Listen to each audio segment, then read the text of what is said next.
ಬ್ರಹ್ಮಶ್ರೀ ಪಿತಾಮಹ ಸುಭಾಷ್ ಪತ್ರಿಜಿ ಅವರಿಗೆ ವಂದಿಸುತ್ತಾ, ಸ್ವರ್ಣಮಾಲಾ ಪತ್ರಿಜಿ ಅಮ್ಮನವರಿಗೆ ವಂದಿಸುತ್ತಾ, PSSM ಮೂವ್ಮೆಂಟ್ನ ಎಲ್ಲ ಸೀನಿಯರ್ ಪಿರಮಿಡ್ ಮಾಸ್ಟರ್ಗಳಿಗೆ ವಂದಿಸುತ್ತಾ, ಗ್ರ್ಯಾಂಡ್ ಮಾಸ್ಟರ್ ಪ್ರಭಾವಚ್ಯುತ್ ಮಾಸ್ಟರ್ ಅವರಿಗೆ ವಂದಿಸುತ್ತಾ, ಹರಿವಾಯುಗುರುಗಳಿಗೆ ವಂದಿಸುತ್ತಾ, ಭಗವಂತ ನಾರಾಯಣನಿಗೆ ವಂದಿಸುತ್ತಾ, ಲೋಕ ಕಲ್ಯಾಣಾರ್ಥವಾಗಿ ಅಂತ ನಡೀತಾ ಇರುವ ನಮ್ಮ ಈ ಧ್ಯಾನ ಯಜ್ಞದಲ್ಲಿ ಭಾಗವಹಿಸಿದಂತಹ ಎಲ್ಲ ಧ್ಯಾನ ಯೋಗಿ ಬಂಧುಗಳಿಗೆ ವಂದಿಸುತ್ತಾ, ನಮ್ಮ ಈ ಧ್ಯಾನ ಯಜ್ಞದಲ್ಲಿ ನಾವು ಮುಂದುವರಿಯೋಣ ಅಂತ ಹೇಳ್ತಾ, ನಮ್ಮ ಈ ಧ್ಯಾನ ಯಜ್ಞಕ್ಕೆ ಸಮಸ್ತ ಬ್ರಹ್ಮಾದಿ ದೇವತೆಗಳನ್ನು, ಯಕ್ಷಗಂಧರ್ವ ಕಿನ್ನರ ನಾಗರ ಚೈತನ್ಯವನ್ನ ಆವಾಹನೆಯನ್ನು ಮಾಡೋಣ. ಮೇಲಿನ ಲೋಕಗಳ ಎಲ್ಲ ಆಸ್ಟ್ರಲ್ ಮಾಸ್ಟರ್ಸ್ ಚೈತನ್ಯವನ್ನು ಆವಾಹನೆಯನ್ನು ಮಾಡೋಣ. ಈ ಬ್ರಹ್ಮಾಂಡದಲ್ಲಿ ಯಾರೆಲ್ಲ ಬ್ರಹ್ಮಶ್ರೀಗಳು ಅಂತ ಇದ್ದಾರೆ, ಗ್ರ್ಯಾಂಡ್ ಮಾಸ್ಟರ್ಸ್ ಅಂತ ಇದ್ದಾರೆ, ಯುನೈಟೆಡ್ ಮಾಸ್ಟರ್ಸ್ ಅಂತ ಇದ್ದಾರೆ, ಅವರೆಲ್ಲರ ಚೈತನ್ಯವನ್ನು ಕೂಡ ನಮ್ಮ ಈ ಧ್ಯಾನ ಯಜ್ಞದಲ್ಲಿ ಆವಾಹನೆಯನ್ನು ಮಾಡೋಣ. ಸಪ್ತರ್ಷಿಗಳನ್ನ, ಸಪ್ತರ್ಷಿ ಪತ್ನಿಯರನ್ನ, ತ್ರಿಮೂರ್ತಿಗಳನ್ನ, ತ್ರಿಶಕ್ತಿಯರನ್ನ ಆವಾಹನೆಯನ್ನು ಮಾಡೋಣ. ಲೋಕ ಕಲ್ಯಾಣಾರ್ಥವಾಗಿ ಅಂತ ಹೇಳಿ ಯಾರೆಲ್ಲ ಕೂತು ತಪಸ್ಸು ಮಾಡ್ತಾ ಇದ್ದಾರೆ, ಧ್ಯಾನ ಮಾಡ್ತಾ ಇದ್ದಾರೆ, ಯೋಗಿಗಳು, ಸಿದ್ಧಪುರುಷರು, ಋಷಿಮುನಿಗಳು, ಹಿಮಾಲಯದ ಯೋಗಿಗಳು, ಅವರೆಲ್ಲರ ಚೈತನ್ಯವನ್ನು ಕೂಡ ನಮ್ಮ ಈ ಧ್ಯಾನ ಯಜ್ಞದಲ್ಲಿ ಆವಾಹನೆಯನ್ನು ಮಾಡೋಣ. ನಮ್ಮೆಲ್ಲರ ಪೂರ್ಣಾತ್ಮನನ್ನ ಆವಾಹನೆಯನ್ನು ಮಾಡ್ತಾ, ವಿಶ್ವರೂಪಿಯಾದ ಪರಬ್ರಹ್ಮ ಸ್ವರೂಪಿಯಾದ ಭಗವಂತನನ್ನ ಆವಾಹನೆಯನ್ನು ಮಾಡ್ತಾ, ಅವರೆಲ್ಲರ ಚೈತನ್ಯ ಫ್ರೀಕ್ವೆನ್ಸಿಯಲ್ಲಿ ನಾವೆಲ್ಲರೂ ಒಂದಾಗಿ ಈ ಧ್ಯಾನ ಯಜ್ಞದಲ್ಲಿ ಮುಂದುವರಿಯೋಣ ಅಂತ ಹೇಳ್ತಾ, ಶ್ರೀಕೃಷ್ಣನ ಪ್ರೇರಣೆಯಂತೆ ಭಗವದ್ಗೀತಾ ಧ್ಯಾನ ಯಜ್ಞ ನಡೀತಾ ಇದೆ. ಅದರಲ್ಲಿ ಈಗಾಗಲೇ ಏಳನೇ ಅಧ್ಯಾಯದಲ್ಲಿ ಕೃಷ್ಣ ತಾನು ವಿವರಿಸಿಕೊಂಡು ಬರ್ತಾ ಇದ್ದಾನೆ. ಮಾಯೆಯ ಅಂದ್ರೆ ದುಷ್ಟರು ಹೇಗಿರ್ತಾರೆ, ಮತ್ತೆ ನನ್ನ ವಿಭೂತಿ ರೂಪಗಳು ಹೇಗಿದೆ, ಮತ್ತೆ ನನ್ನನ್ನ ಆರಾಧನೆ ಮಾಡುವವರು, ನನ್ನನ್ನು ನೋಡುವ ಜನ ಹೇಗಿರ್ತಾರೆ ಅನ್ನೋದನ್ನು ತಾನು ವಿವರವಾಗಿ ಹೇಳ್ತಾ ಬಂದ. ಅದರಲ್ಲಿ ದುಷ್ಟರು ಎರಡು ತರದ ದುಷ್ಟರು ಇರ್ತಾರೆ. ಅಂದ್ರೆ ದುಷ್ಟ ಒಂದು ಸ್ವಭಾವತಃ, ಇನ್ನೊಬ್ಬವನು ಸ್ವಭಾವತಃ ಒಳ್ಳೆಯವನು ಇರ್ತಾನೆ, ಆದರೆ ಅವನ ಪ್ರಾರಬ್ಧ ಕರ್ಮದಿಂದಲೋ ಅಥವಾ ಅವನು ಬೆಳೀತಾ ಇರುವಂತಹ ವಾತಾವರಣದ ಪ್ರಭಾವದಿಂದಲೋ ಅವನೇನಾಗಿರ್ತಾನೆ, ದುಷ್ಟನ ಹಾಗೆ ಅಥವಾ ತಪ್ಪು ದಾರಿಯನ್ನು ಹಿಡಿದಿರ್ತಾನೆ. ಆದರೆ ಯಾವಾಗ ಭಗವಂತನ ನಿಜವಾದ ಅರಿವು ಬರ್ತದೆ, ಅವನು ಪ್ರಾರಬ್ಧ ಕರ್ಮ ಅನ್ನೋದು ನಿವಾರಣೆ ಆದಾಗ ಪುನಃ ಅವನು ಕೂಡ ಒಳ್ಳೆಯ ದಾರಿಗೆ ಬರ್ತಾನೆ. ಅದರಲ್ಲಿ ನಾವು ಅಜಾಮಿಳನ ಕಥೆಯನ್ನು ಕೂಡ ಹಿಂದೆ ನೋಡಿದ್ವಿ. ಆಮೇಲೆ ಜೊತೆಗೆ ಅದಕ್ಕೆ ಏನೋ ಯುಗವೂ ಕೂಡ ಕಾರಣವಾಗಿರ್ತದೆ. ಮಾಯೆಯ ಪ್ರಭಾವ ನಮ್ಮ ಮೇಲೆ ಕಾಲಕ್ಕೆ ಅನುಗುಣವಾಗಿರ್ತದೆ. ಒಂದೊಂದು ಕಾಲದಲ್ಲಿ ಒಂದೊಂದು ರೀತಿಯ ಒಂದು ಪ್ರಭಾವ ಇರ್ತದೆ. ಅದರಲ್ಲೂ ಸತ್ಯಯುಗದಲ್ಲಿ ಸಾಮಾನ್ಯವಾಗಿ ಎಲ್ಲರೂ ಸತ್ಯವಂತರು ಇರ್ತಾರೆ. ಅದು ತ್ರೇತಾಯುಗ, ದ್ವಾಪರಾಯುಗದಲ್ಲಿ ಅದರ ಪ್ರಭಾವ ಕಡಿಮೆ ಇರ್ತದೆ. ಕಲಿಯುಗದಲ್ಲಿ ಸಾಮಾನ್ಯವಾಗಿ ಎಲ್ಲರ ಮೇಲೂ ಕೂಡ ತಾಮಸ ಪ್ರಭಾವ ಅನ್ನೋದು, ಕಲಿ ಪ್ರಭಾವ ಅನ್ನೋದು ಇದ್ದೇ ಇರ್ತದೆ. ಯಾರು ಅಷ್ಟು ಸಂಪೂರ್ಣವಾಗಿ ಸತ್ಯ ಅನ್ನುವ ದಾರಿಯಲ್ಲಿ ಯಾರೂ ಇರೋಲ್ಲ. ಕಾರಣ ಆ ಕಾಲವೇ ಆಗಿರ್ತದೆ. ಕಾಲವೇ ಏನಂತೀವಿ, ಸಾತ್ವಿಕತೆಗಿಂತಲೂ ತಾಮಸ ಸ್ವಭಾವವನ್ನ ಮನುಷ್ಯರಲ್ಲಿ ಬೆಳೆಸಿದಂತಹ ಒಂದು ಸ್ಥಿತಿಯಲ್ಲಿ ಇರ್ತಾರೆ. ಹಾಗಿರುವಾಗ ಹಾಗಿದ್ದಾಗ ಅವರನ್ನ ಸ್ವಭಾವತಃ ದುಷ್ಟರಾಗಿರ್ತಾರಲ್ಲ, ಸ್ವಭಾವತಃ ಸಾತ್ವಿಕರಾಗಿರ್ತಾರೆ. ಆದರೆ ಅವರು ಕೊನೆಗೆ ಓಕೆ, ಆದ್ರೆ ಕಲಿಯುಗದಲ್ಲಿ ಹಾಗಲ್ಲ. ನಿಜವಾಗ್ಲೂ ಆ ಕಲಿ ಪ್ರಭಾವ ಅನ್ನೋದು ಎಲ್ಲರಲ್ಲೂ ಇನ್ನು ತಾಮಸ ಗುಣವನ್ನ ಜಾಗೃತಗೊಳಿಸ್ತಾ ಇರ್ತದೆ. ಅದರಲ್ಲೂ ಯಾರಾದರೂ ಒಬ್ಬ ಅಥವಾ ಕೆಲವೊಂದಿಷ್ಟು ಮಂದಿ ಸಾತ್ವಿಕತೆಯನ್ನು ಬೆಳೆಸಿಕೊಂಡಿರುವಂತ ಆದ್ರೆ ನಿಜವಾಗ್ಲೂ ಅವರೇ ಮಹಾಪುಣ್ಯಾತ್ಮರು. ಅಷ್ಟೇ ಅಲ್ಲ, ಕಲಿಯುಗದಲ್ಲಿ ಮಾಡುವ ಪಾಪಕ್ಕೆ ಶಿಕ್ಷೆಗಳು ಕಡಿಮೆ ಅಂತೆ. ಕಲಿಯುಗದಲ್ಲಿ ಮಾಡುವ ಪಾಪಕ್ಕೆ ಶಿಕ್ಷೆಗಳು ಕಡಿಮೆ, ಆದರೆ ಸ್ವಲ್ಪ ಪುಣ್ಯ ಮಾಡಿದ್ರು ಕೂಡ ಅದರ ಏನಂದ್ರೆ ಪುಣ್ಯದ ಫಲ ಅನ್ನೋದು ಬಹಳ ಇರ್ತದೆ. ಹಾಗಾಗಿ ಮಹಾತ್ಮರು ಕೂಡ ಕಲಿಯುಗದಲ್ಲಿ ಹುಟ್ಟಿ ಬರ್ಲಿಕ್ಕೆ ಅಥವಾ ಅವತಾರ ಮಾಡಿ ಬರ್ತಾರೆ. ಯಾಕೆಂದ್ರೆ ಅಲ್ಪ ಸಮಯದಲ್ಲಿ ಬಹಳ ಹೆಚ್ಚು ಹೆಚ್ಚು ಪುಣ್ಯವನ್ನ ಸಂಪಾದನೆ ಮಾಡಬಹುದು ಅಂತ ಹೇಳಿ. ಹಾಗಾಗಿ ಈ ಒಂದು ದುಷ್ಟರು ಹಾಗೆ ಯಾವಾಗಲೂ ಭಗವಂತನ ಕಡೆಗೆ ಸಾಗುವುದು ಒಂದು ಸರಳ ರೇಖೆ ಇದ್ದ ಹಾಗೆ. ಆದರೆ ಅದು ಕವಲು ದಾರಿಯಲ್ಲ. ಸಿಕ್ಕಾಗಿ ಕಡೆ ಅಥವಾ ಸಿಕ್ಕ ಹಾಗೆಲ್ಲ ಪೂಜೆ ಅಥವಾ ದೇವರನ್ನ ಆರಾಧನೆ ಮಾಡಿದರೆ ದೇವರು ಸಿಗುವವನಲ್ಲ. ಅದರಲ್ಲೂ ಭಗವಂತನಿಗೆ ಯಾರಾದರೂ ಬೆನ್ನು ಹಾಕಿ ನಂತರ ಅರಿವು ಮೂಡಿ ಪುನಃ ಭಗವಂತನಂತ ಮುಖ ಹಾಕುವವರು ದುಷ್ಕೃತಿಗಳಾಗಿದ್ದರೂ ಕೂಡ, ಅಂದ್ರೆ ದುಷ್ಟರಾಗಿದ್ರು ಕೂಡ ಅವರು ಮುಂದೆ ಏನು ಸುಕೃತಿಗಳಾಗ್ತಾರೆ, ಅಂದ್ರೆ ಅವರು ಕೂಡ ಮಹಾತ್ಮರಾಗ್ತಾರೆ, ಜ್ಞಾನಿಗಳಾಗ್ತಾರೆ. ಇನ್ನು ಭಗವಂತನತ್ತ ಮುಖ ಮಾಡಿ ಸಾಗುವವರು ಸ್ವಭಾವತಃ ಸುಕೃತಿಗಳಾಗಿರ್ತಾರೆ. ಅಂದ್ರೆ ಅವರಿಗೆ ಯಾವುದೇ ಪ್ರಾರಬ್ಧ ಕರ್ಮವೂ ಇರೋಲ್ಲ, ಬದಲಾಗಿ ಪ್ರಭಾವವೂ ಚೆನ್ನಾಗಿರ್ತದೆ. ಹುಟ್ಟಿದಾಗಲಿಂದಲೂ ಕೂಡ ದೇವರಲ್ಲಿ, ಭಗವಂತನಲ್ಲಿ ಸಾತ್ವಿಕ ಸ್ವಭಾವವನ್ನು ಹೊಂದಿರ್ತಾರೆ. ಅಂತಹ ನನ್ನನ್ನು ಆರಾಧನೆ ಮಾಡುವ ಭಕ್ತರಲ್ಲಿ 4 ರೀತಿಯ ಭಕ್ತರಿದ್ದಾರೆ. ಅರ್ಜುನ, ನನ್ನನ್ನು ಆರಾಧನೆ ಮಾಡ್ತಾರೆ. ಆ, ನನ್ನನ್ನು ಆರಾಧನೆ ಮಾಡುವವರು ಕೂಡ ನ- ಏನು ಒಬ್ಬೊಬ್ರು ಒಂದೊಂದು ರೀತಿ ಇದ್ದಾರೆ. ಯಾರಪ್ಪ ಅವರು ಅಂತಂದ್ರೆ, ಅವರನ್ನ ಕೃಷ್ಣ ಹೇಳ್ತಾನೆ 4 ತರದವ್ರು ಯಾರು ಅಂತಂದ್ರೆ, ಒಬ್ಬವನು ಆರ್ತ, ಇನ್ನೊಬ್ಬನು ಜಿಜ್ಞಾಸು, ಇನ್ನೊಬ್ಬ ಅರ್ಥ ಅಥವಾ ಅರ್ಥಿ, ಇನ್ನೊಬ್ಬ ಜ್ಞಾನಿ. ಈ ತರ ಒಟ್ಟು 4 ತರದ ಭಕ್ತರು ಅದನ್ನು ನನ್ನನ್ನು ಆರಾಧನೆ ಅಥವಾ ಜೀವರು ನನ್ನನ್ನು ಆರಾಧನೆ ಮಾಡ್ತಾರೆ. ಇದರ ಆ ಯಾರಪ್ಪ ಅವರು ಹೇಗಿರ್ತಾರೆ ಅನ್ನುವುದನ್ನು ಕೃಷ್ಣ ತಾನು ವಿವರಿಸಿಕೊಂಡು ಹೋಗ್ತಾ ಇದ್ದಾನೆ. ಹ್ಮ್ ಎಲ್ಲದಕ್ಕಿಂತಲೂ ಇದರಲ್ಲಿ ಒಬ್ಬ ಆರ್ತ ಇರ್ತಾನೆ. ಆರ್ತ ಅಂತ ಹೇಳಿ ಅಂದ್ರೆ ಇವನು ಮೊದಲಿಗ. ಏನಂತಂದ್ರೆ ಇವನು ಆದಷ್ಟು ದೇವರನ್ನ ಭಜಿಸ್ತಾನೆ. ಭಜ ಸೇವಾಯಂ ಧಾತು ಅಂದ್ರೆ ಭಗವಂತನನ್ನ ಎಲ್ಲದಕ್ಕಿಂತಲೂ ದೊಡ್ಡದು ಅಥವಾ ಅಂತ ತಿಳಿದು, ಯಾಕೆಂದ್ರೆ ಅವನು ದೊಡ್ಡವನಪ್ಪ ದೇವರು ಅನ್ನುವ ಜ್ಞಾನವನ್ನು ತಿಳಿದವನಾಗಿ ಅವನಲ್ಲಿ ಅನನ್ಯ ಭಕ್ತಿ ಅಂದ್ರೆ ಪ್ರೀತಿ, ಬಹಳ ಪ್ರೀತಿ. ದೇವರು ನನ್ನವ ಎಲ್ಲೆಲ್ಲೂ ಇದ್ದಾನೆ ಅನ್ನುವ ಪ್ರೀತಿಯಿಂದ ಆ ಪ್ರೀತಿಗೆ ತಕ್ಕಂತೆ ನಡೆದುಕೊಳ್ಳುವುದು. ಆ ಆ ರೀತಿ ಏನು ದೇವರಲ್ಲಿ ಏನು ಪ್ರೀತಿಯನ್ನ ಹೊಂದಿರ್ತಾನೆ. ಮನುಷ್ಯ ಯಾವುದೇ ಒಂದು ತೊಂದರೆಗೆ ಸಿಕ್ಕ ಹಾಕಿಕೊಂಡಾಗ, ದುಃಖಕ್ಕೆ ಒಳಗಾದಾಗ ಪರಿಹಾರವನ್ನ ಕೋರಿ ದೇವರ ಪ್ರಾರ್ಥನೆ ಮಾಡ್ತಾನೆ. ಇದು ಆರ್ತ ಭಕ್ತಿ. ಈ ಭಕ್ತಿಯಲ್ಲಿ ಅತ್ಯಂತ ಕೆಳಮಟ್ಟದಿಂದ ಅತ್ಯಂತ ಶ್ರೇಷ್ಠ ಮಟ್ಟವನ್ನು ಕೂಡ ನಾವು ನೋಡ್ಲಿಕ್ಕೆ ಸಾಧ್ಯ ಇದೆ. ಅಂದ್ರೆ ಈ ಆರ್ತ ಅನ್ನೋನ್ ಏನಿದ್ದಾನೆ, ಇವನಿಗೆ ಏನೇ ಸಮಸ್ಯೆ ಬಂದ್ರು ಇವನು ದೇವರನ್ನ ಪೂಜೆ ಮಾಡ್ತಾನೆ, ಪ್ರೀತಿ ಮಾಡ್ತಾನೆ, ಎಲ್ಲ ಮಾಡ್ತಾನೆ. ಆದ್ರೆ ಇವನು ಕೂಡ ಏನ್ ಮಾಡ್ತಾನೆ, ಆರ್ತ ಅಂದ್ರೆ ದೇವರಲ್ಲಿ ಇವನಿಗೆ ಏನ್ ಬೇಕು ಅಂದ್ರೆ ದೇವರಲ್ಲಿ ಕೇಳ್ತಾನೆ. ನನಗೆ ದೇವರ ಹತ್ರ ಅದನ್ನ ಕೊಡು, ಇದನ್ನ ಕೊಡು ಅಂತ ಹೇಳಿ ಭಕ್ತಿಯಿಂದ ಕೇಳ್ತಾನೆ ಇರ್ತಾನೆ.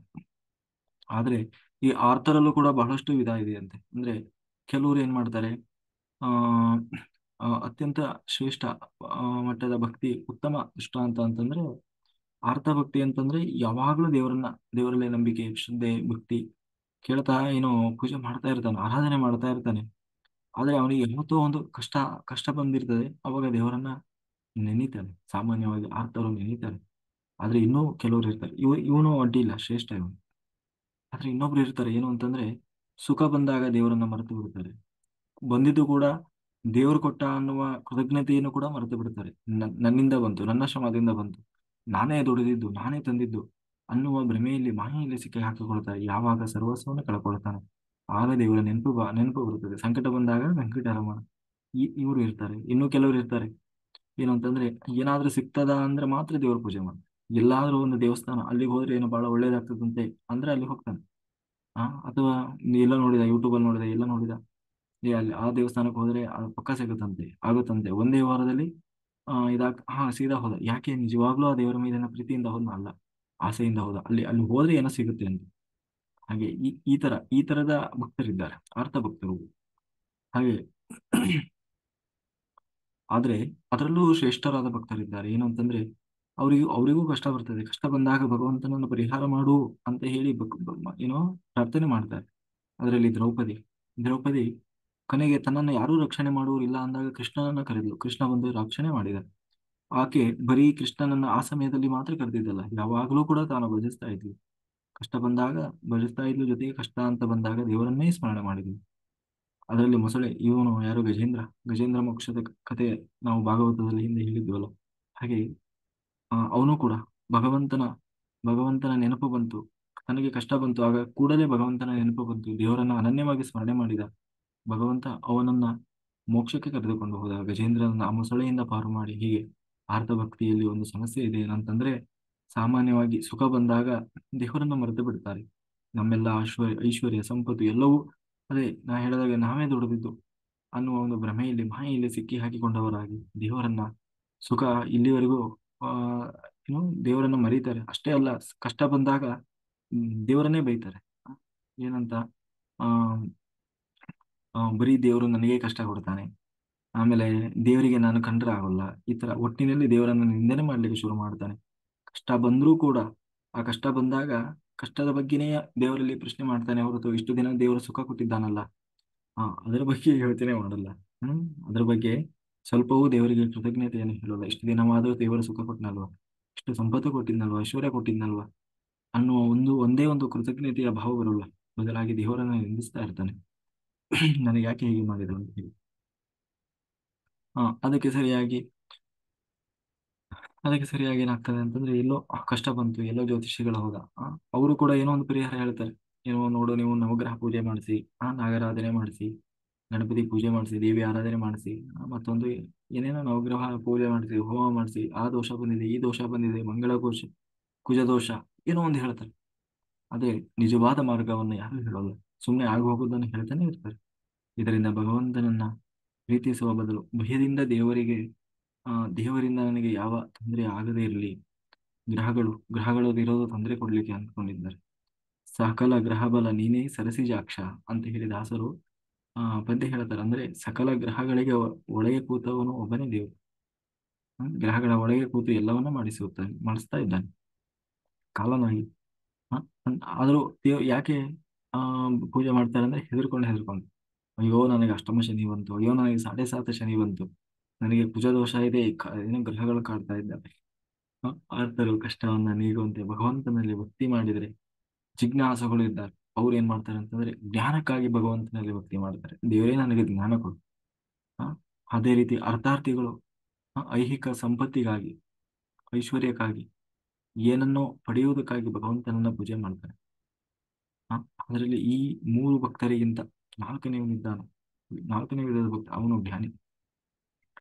ಏನೋ ಒಬ್ಬವನೋ ಅರ್ಥ, ದೇವರನ್ನ ಬೇಡಲಿಕ್ಕಾಗಿ ಅಂತ ಹೇಳಿ, ಅಂದ್ರೆ ದೇವರಿಂದ ಏನೋ ಸಿಗ್ತದೆ, ದೇವರನ್ನ ಆ ಪೂಜೆ ಮಾಡ್ತಾನೆ ಬೇಡ್ತಾನೆ, ಪೂಜೆ ಮಾಡ್ತಾನೆ ಬೇಡ್ತಾನೆ. ಇವನು ಅರ್ಥ ಜಿಜ್ಞಾಸು, ದೇವರಲ್ಲಿ ಜ್ಞಾನಕ್ಕಾಗಿ ಭಗವಂತನನ್ನ ಭಕ್ತಿಯಿಂದ ಆರಾಧನೆ ಮಾಡ್ತಾನೆ, ನನಗೆ ಜ್ಞಾನ ಕೊಡು. ಇನ್ನು ಅರ್ಥಾರ್ಥಿ ಅಥವಾ ಆರ್ತಿ, ಅಂದ್ರೆ ಅವನು ಸಂಪತ್ತಿಗಾಗಿ, ಐಹಿಕ ಸಂಪತ್ತಿಗಾಗಿ, ಐಶ್ವರ್ಯಕ್ಕಾಗಿ, ನನಗೆ ಮಕ್ಕಳು ಬೇಕು, ಮರಿ ಬೇಕು, ಮನೆ ಬೇಕು, ಸಂಸಾರ, ಹೀಗೆ ಏನೇನೋ ಆಸೆ ಇಟ್ಟುಕೊಂಡು ದೇವರನ್ನು ಪೂಜೆ ಮಾಡ್ತಾನೆ. ಅದರಲ್ಲೂ ನಾ ಹೇಳಿದ್ನಲ್ಲ, ಅಲ್ಲಿ ಯಾರೋ ಒಬ್ರು ಹೇಳಿದ್ರು, ಏನೋ ಆ ಅಲ್ಲಿ ಹೋದ್ರೆ ಚೆನ್ನಾಗ್ತದಂತೆ, ಒಳ್ಳೇದಾಗ್ತದಂತೆ, ಇಲ್ಲಿ ಹೋದ್ರೆ ಒಳ್ಳೇದಾಗುತ್ತಂತೆ, ಅಲ್ಲಿ ಹೋದ್ರೆ ಅದು ಸಿಗುತ್ತಂತೆ, ಒಂದೇ ವಾರದಲ್ಲಿ ಎಲ್ಲ ಕಷ್ಟ ಪರಿಹಾರ ಆಗ್ತದಂತೆ, ಸಾಲ ತೀರ್ತಾವಂತೆ. ಬರಿಗಾಲಲ್ಲಿ ಬಂದಿದ್ರು, ಒಂದು ಸಾರಿ ಬರಿಗಾಲಲ್ಲಿ ಬಂದವರು ಇನ್ನೊಂದ್ ಸಾರಿ ಬರುವಾಗ ಕಾರ್ ತಗೊಂಡು ಬರ್ತಾರೆ. ಹೀಗೆ ಏನೇನೋ ಟೈಟ್ಲ್ ಆಗಿರ್ತಾರೆ, ಅದನ್ನ ನೋಡಿ ಹೋಗ್ತಾನೆ. ಯಾಕೆ? ಆಸೆಯಿಂದ, ನಿಜವಾಗ್ಲೂ ಭಕ್ತಿಯಿಂದ ಅಲ್ಲ. ಆದ್ರೆ ನಿಜವಾದ ಅದೇ ಅವನು ಯಾರಾಗ್ತಾನೆ? ಆ ಆರ್ತಿ ಆಗ್ತಾನೆ, ಏನನ್ನೋ ಬಯಸಿ ಹೋಗೋ. ಆದ್ರೆ ಈ ಜ್ಞಾನಿ ಇರ್ತಾನೆ, ಈ 3 ಭಕ್ತರಿಗಿಂತಲೂ ಭಿನ್ನವಾದವನು, ಈ 4ನೇ ವಿಧದ ಭಕ್ತ, ಅವನೇ ಜ್ಞಾನಿ.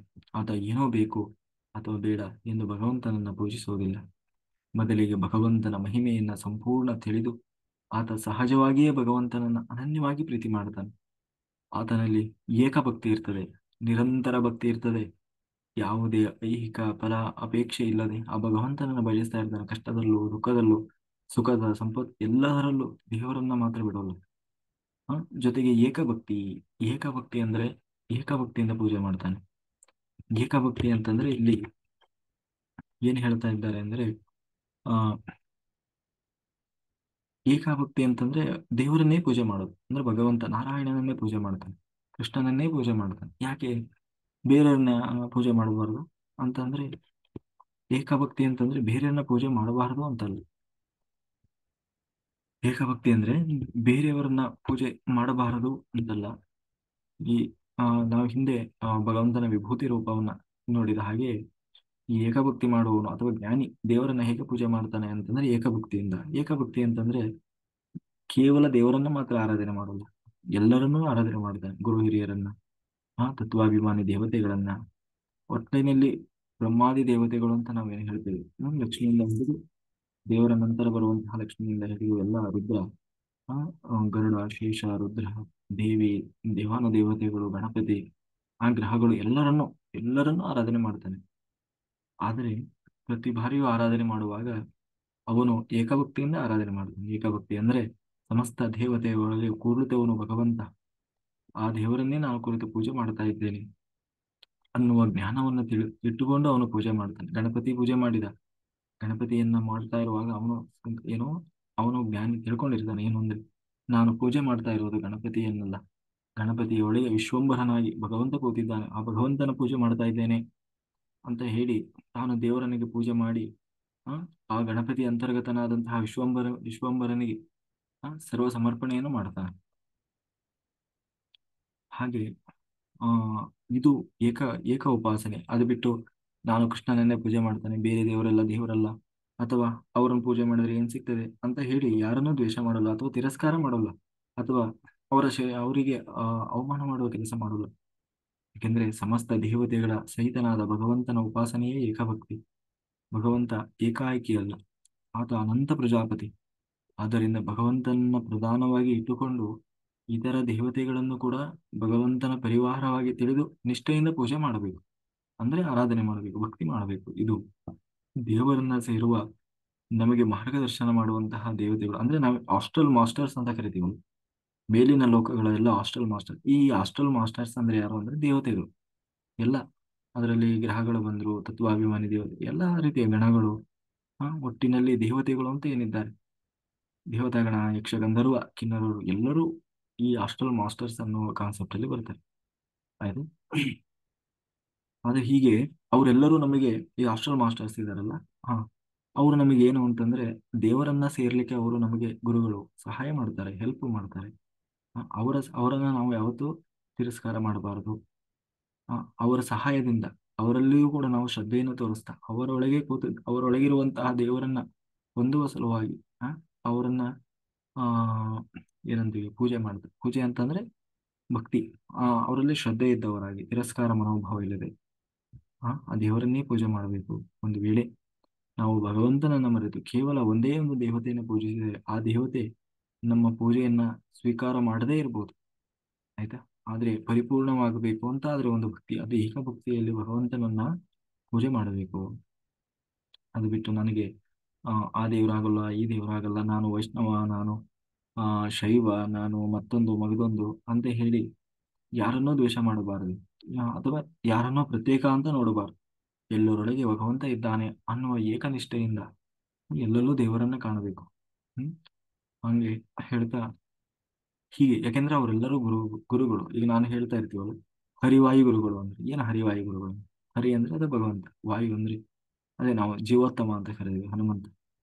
ಇನ್ನು ಗುರುಗಳು ಅಂತಂದ್ರೆ ಎಲ್ಲಾ ಹಾಸ್ಟೆಲ್ ಮಾಸ್ಟರ್ಸ್, ಎಲ್ಲಾ ದೇವಾನ ದೇವತೆಗಳು ಎಲ್ಲರೂ ಗುರುಗಳು ನಮಗೆ. ಅವರು ಗುರುಸ್ಥಾನದಲ್ಲಿ ಇರುವವರು. ಹಾಗಾಗಿ ಆ ಗುರುಭಕ್ತಿಯಲ್ಲಿ ನಾವು ಕಾಣಬೇಕಾಗಿರುವುದು ಗುರುವಿನ ಅಂತರಂಗದ ಒಳಗೆ ಇರುವಂತಹ ಭಗವಂತನನ್ನ.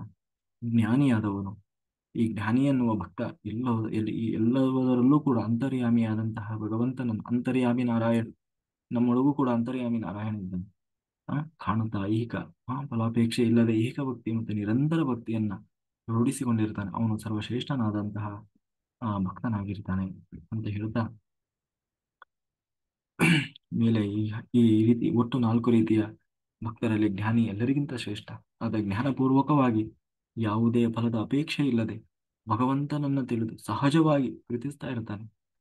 ಹಾಗಾಗಿ ನಾವು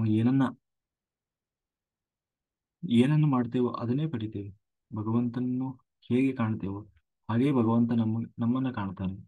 ಈ ಕಾರಣದಿಂದ ಜ್ಞಾನಪೂರ್ವಕವಾದ, ಫಲದ ಅಪೇಕ್ಷೆ ಇಲ್ಲದ, ಏಕಭಕ್ತಿಯುಳ್ಳ ಜ್ಞಾನಿ ಭಗವಂತನಿಗೆ ಬಹಳ ಹತ್ತಿರದಲ್ಲಿರ್ತಾನೆ. ಅಂದ್ರೆ ದೇವರಿಗೆ ಅವನನ್ನು ಕಂಡ್ರೆ ಬಹಳ ಇಷ್ಟ, ಅವನ ಭಕ್ತಿ ಅಂದ್ರೆ ಬಹಳ ಇಷ್ಟ. ಅವನ ಏನು, ನಾನು ಭಕ್ತರು ನನ್ನ ದಾಸರು, ನಾನು ಭಕ್ತರ ದಾಸ ಅನ್ನುವ ಹಾಗೆ ಭಕ್ತಿ ಮಾರ್ಗದಲ್ಲಿ ನಡೆಯುವ ಈ ಎಲ್ಲಾ ರೀತಿಯ ಸುಕೃತಿಗಳೂ ಕೂಡ ಉತ್ತಮರೇ.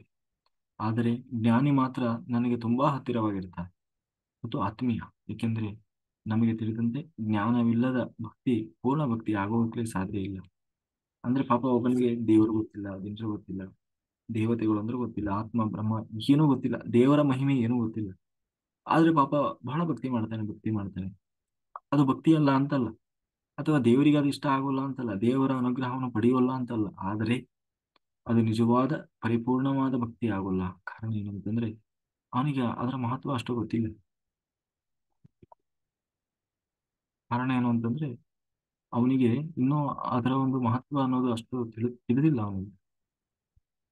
ಹಾಗಾಗಿ ಆ ಅವನ ಭಕ್ತಿ ವ್ಯರ್ಥವೂ ಅಲ್ಲ, ಆದರೆ ಅದು ಅತ್ಯಂತ ಶ್ರೇಷ್ಠವೂ ಆಗುವುದಿಲ್ಲ. ಹಾಗಾಗಿ ಜ್ಞಾನಪೂರ್ವಕವಾಗಿ ಭಕ್ತಿ ಮಾಡುವವ ನೇರವಾಗಿ ಭಗವಂತನನ್ನು ಹೋಗಿ ಸೇರ್ತಾನೆ. ಆದ್ದರಿಂದ ಅದು ಶ್ರೇಷ್ಠವಾದ ಭಕ್ತಿ ಆಗ್ತದೆ. ಜ್ಞಾನಿಗಳು ಆರ್ತರಾಗಿರಬಹುದು. ಜ್ಞಾನಿಗಳು ಕೂಡ ಕೆಲವೊಮ್ಮೆ ದೇವರನ್ನ ಬೇಡಬಹುದು. ಆದ್ರೆ ಜಿಜ್ಞಾಸುಗಳಾಗಿರಬಹುದು, ಅರ್ಥಾರ್ಥಿಗಳಾಗಿರಬಹುದು. ಅಂದ್ರೆ ಅರ್ಜುನ, ಉದಾಹರಣೆಗೆ ಅರ್ಜುನ. ಆದ್ರೆ ಎಲ್ಲಾ ಅರ್ಥರು ಕೂಡ, ಎಲ್ಲಾ ಜಿಜ್ಞಾಸುಗಳು ಕೂಡ, ಎಲ್ಲಾ ಅರ್ಥಾರ್ಥಿಗಳು ಕೂಡ ಜ್ಞಾನಿಗಳು ಆಗಿರಬೇಕು ಅಂತ ಏನಿಲ್ಲ. ಆದ್ರೆ ಜ್ಞಾನಿ ಕೆಲವೊಮ್ಮೆ ಅವನು ಕೂಡ ದೇವರನ್ನ ಬೇಡಬಹುದು, ಜಿಜ್ಞಾಸು ಆಗಬಹುದು. ಆ ಅಂತ ಹೇಳ್ತಾ, ಜ್ಞಾನಿಗೆ ಸದೃಶವಾದ ಭಕ್ತಿಯನ್ನು ಇನ್ನೊಂದಿಲ್ಲ. ಈ ಜ್ಞಾನಿಗೆ ಇರುವಷ್ಟು ಭಕ್ತಿ ಇನ್ನೊಬ್ಬನಿಗೆ ಇರಲಿಕ್ಕೆ ಸಾಧ್ಯ ಇಲ್ಲ. ಹಾಗಾಗಿ ಜ್ಞಾನಿಯ ಮನಸ್ಸು ಸದಾ ಭಗವಂತನಲ್ಲೇ ಇರ್ತದೆ. ಭಕ್ತಿಯ ಮಾರ್ಗದಲ್ಲಿ ಸಾಗುವ ಎಲ್ಲರೂ ಕೂಡ ದೊಡ್ಡವರಾದರೂ ಜ್ಞಾನಿ ಮಾತ್ರ ಭಗವಂತನಿಗೆ ಅತ್ಯಂತ ಪರಮಪ್ರಿಯನಾಗಿರ್ತಾನೆ.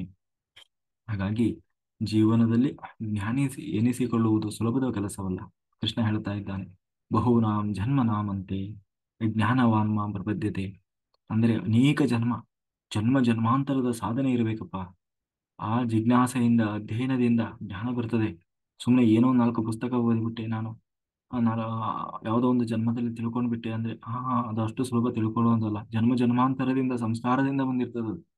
ಒಂದು ಸಾರಿ ಓದಿದ ಕೂಡಲೇ ಭಗವದ್ಗೀತೆ ಬರ್ತಾ ಇದೆ ಅಂದ್ರೆ ಅದು ಆ ಜನ್ಮದ ಅವನ ಅಧ್ಯಯನ ಅಲ್ಲ. ಅದು ಗತ ಎಷ್ಟೋ ಜನ್ಮದ ಅಧ್ಯಯನ ಪರಿಶ್ರಮ ಅವನಲ್ಲಿ ಅಚ್ಚಳಿಯದೆ ಉಳಿದಿರ್ತದೆ. ಜ್ಞಾನಿ ಸಹಜವಾಗಿಯೇ ನನಗೆ ಶರಣಾಗ್ತಾನೆ. ಅವನಿಗೆ ಯಾರೋ ಕರ್ಕೊಂಡು ಬರ್ಬೇಕಾಗಿಲ್ಲ, ಅವನಲ್ಲಿ ಬಾಲ್ಯದಿಂದಲೇ ಆ ಒಂದು ಸ್ವಭಾವ ಇರ್ತದೆ. ಹಾಗಾಗಿ ಹಿಂದಿನ ಹ್ಮ್ ಏನು ಅಧ್ಯಾಯದಲ್ಲೆಲ್ಲ ಹೇಳಿದ ಹಾಗೆ ಜ್ಞಾನ ಸಂಪಾದನೆ ಒಂದು ಜನ್ಮದ ಸಾಧನೆ ಅಲ್ಲ, ಆದರೆ ಒಂದು ಜನ್ಮದಲ್ಲಿ ಮಾಡಿದ ಅಧ್ಯಾತ್ಮ ಸಾಧನೆ ಎಂದೂ ನಷ್ಟವೂ ಅಲ್ಲ.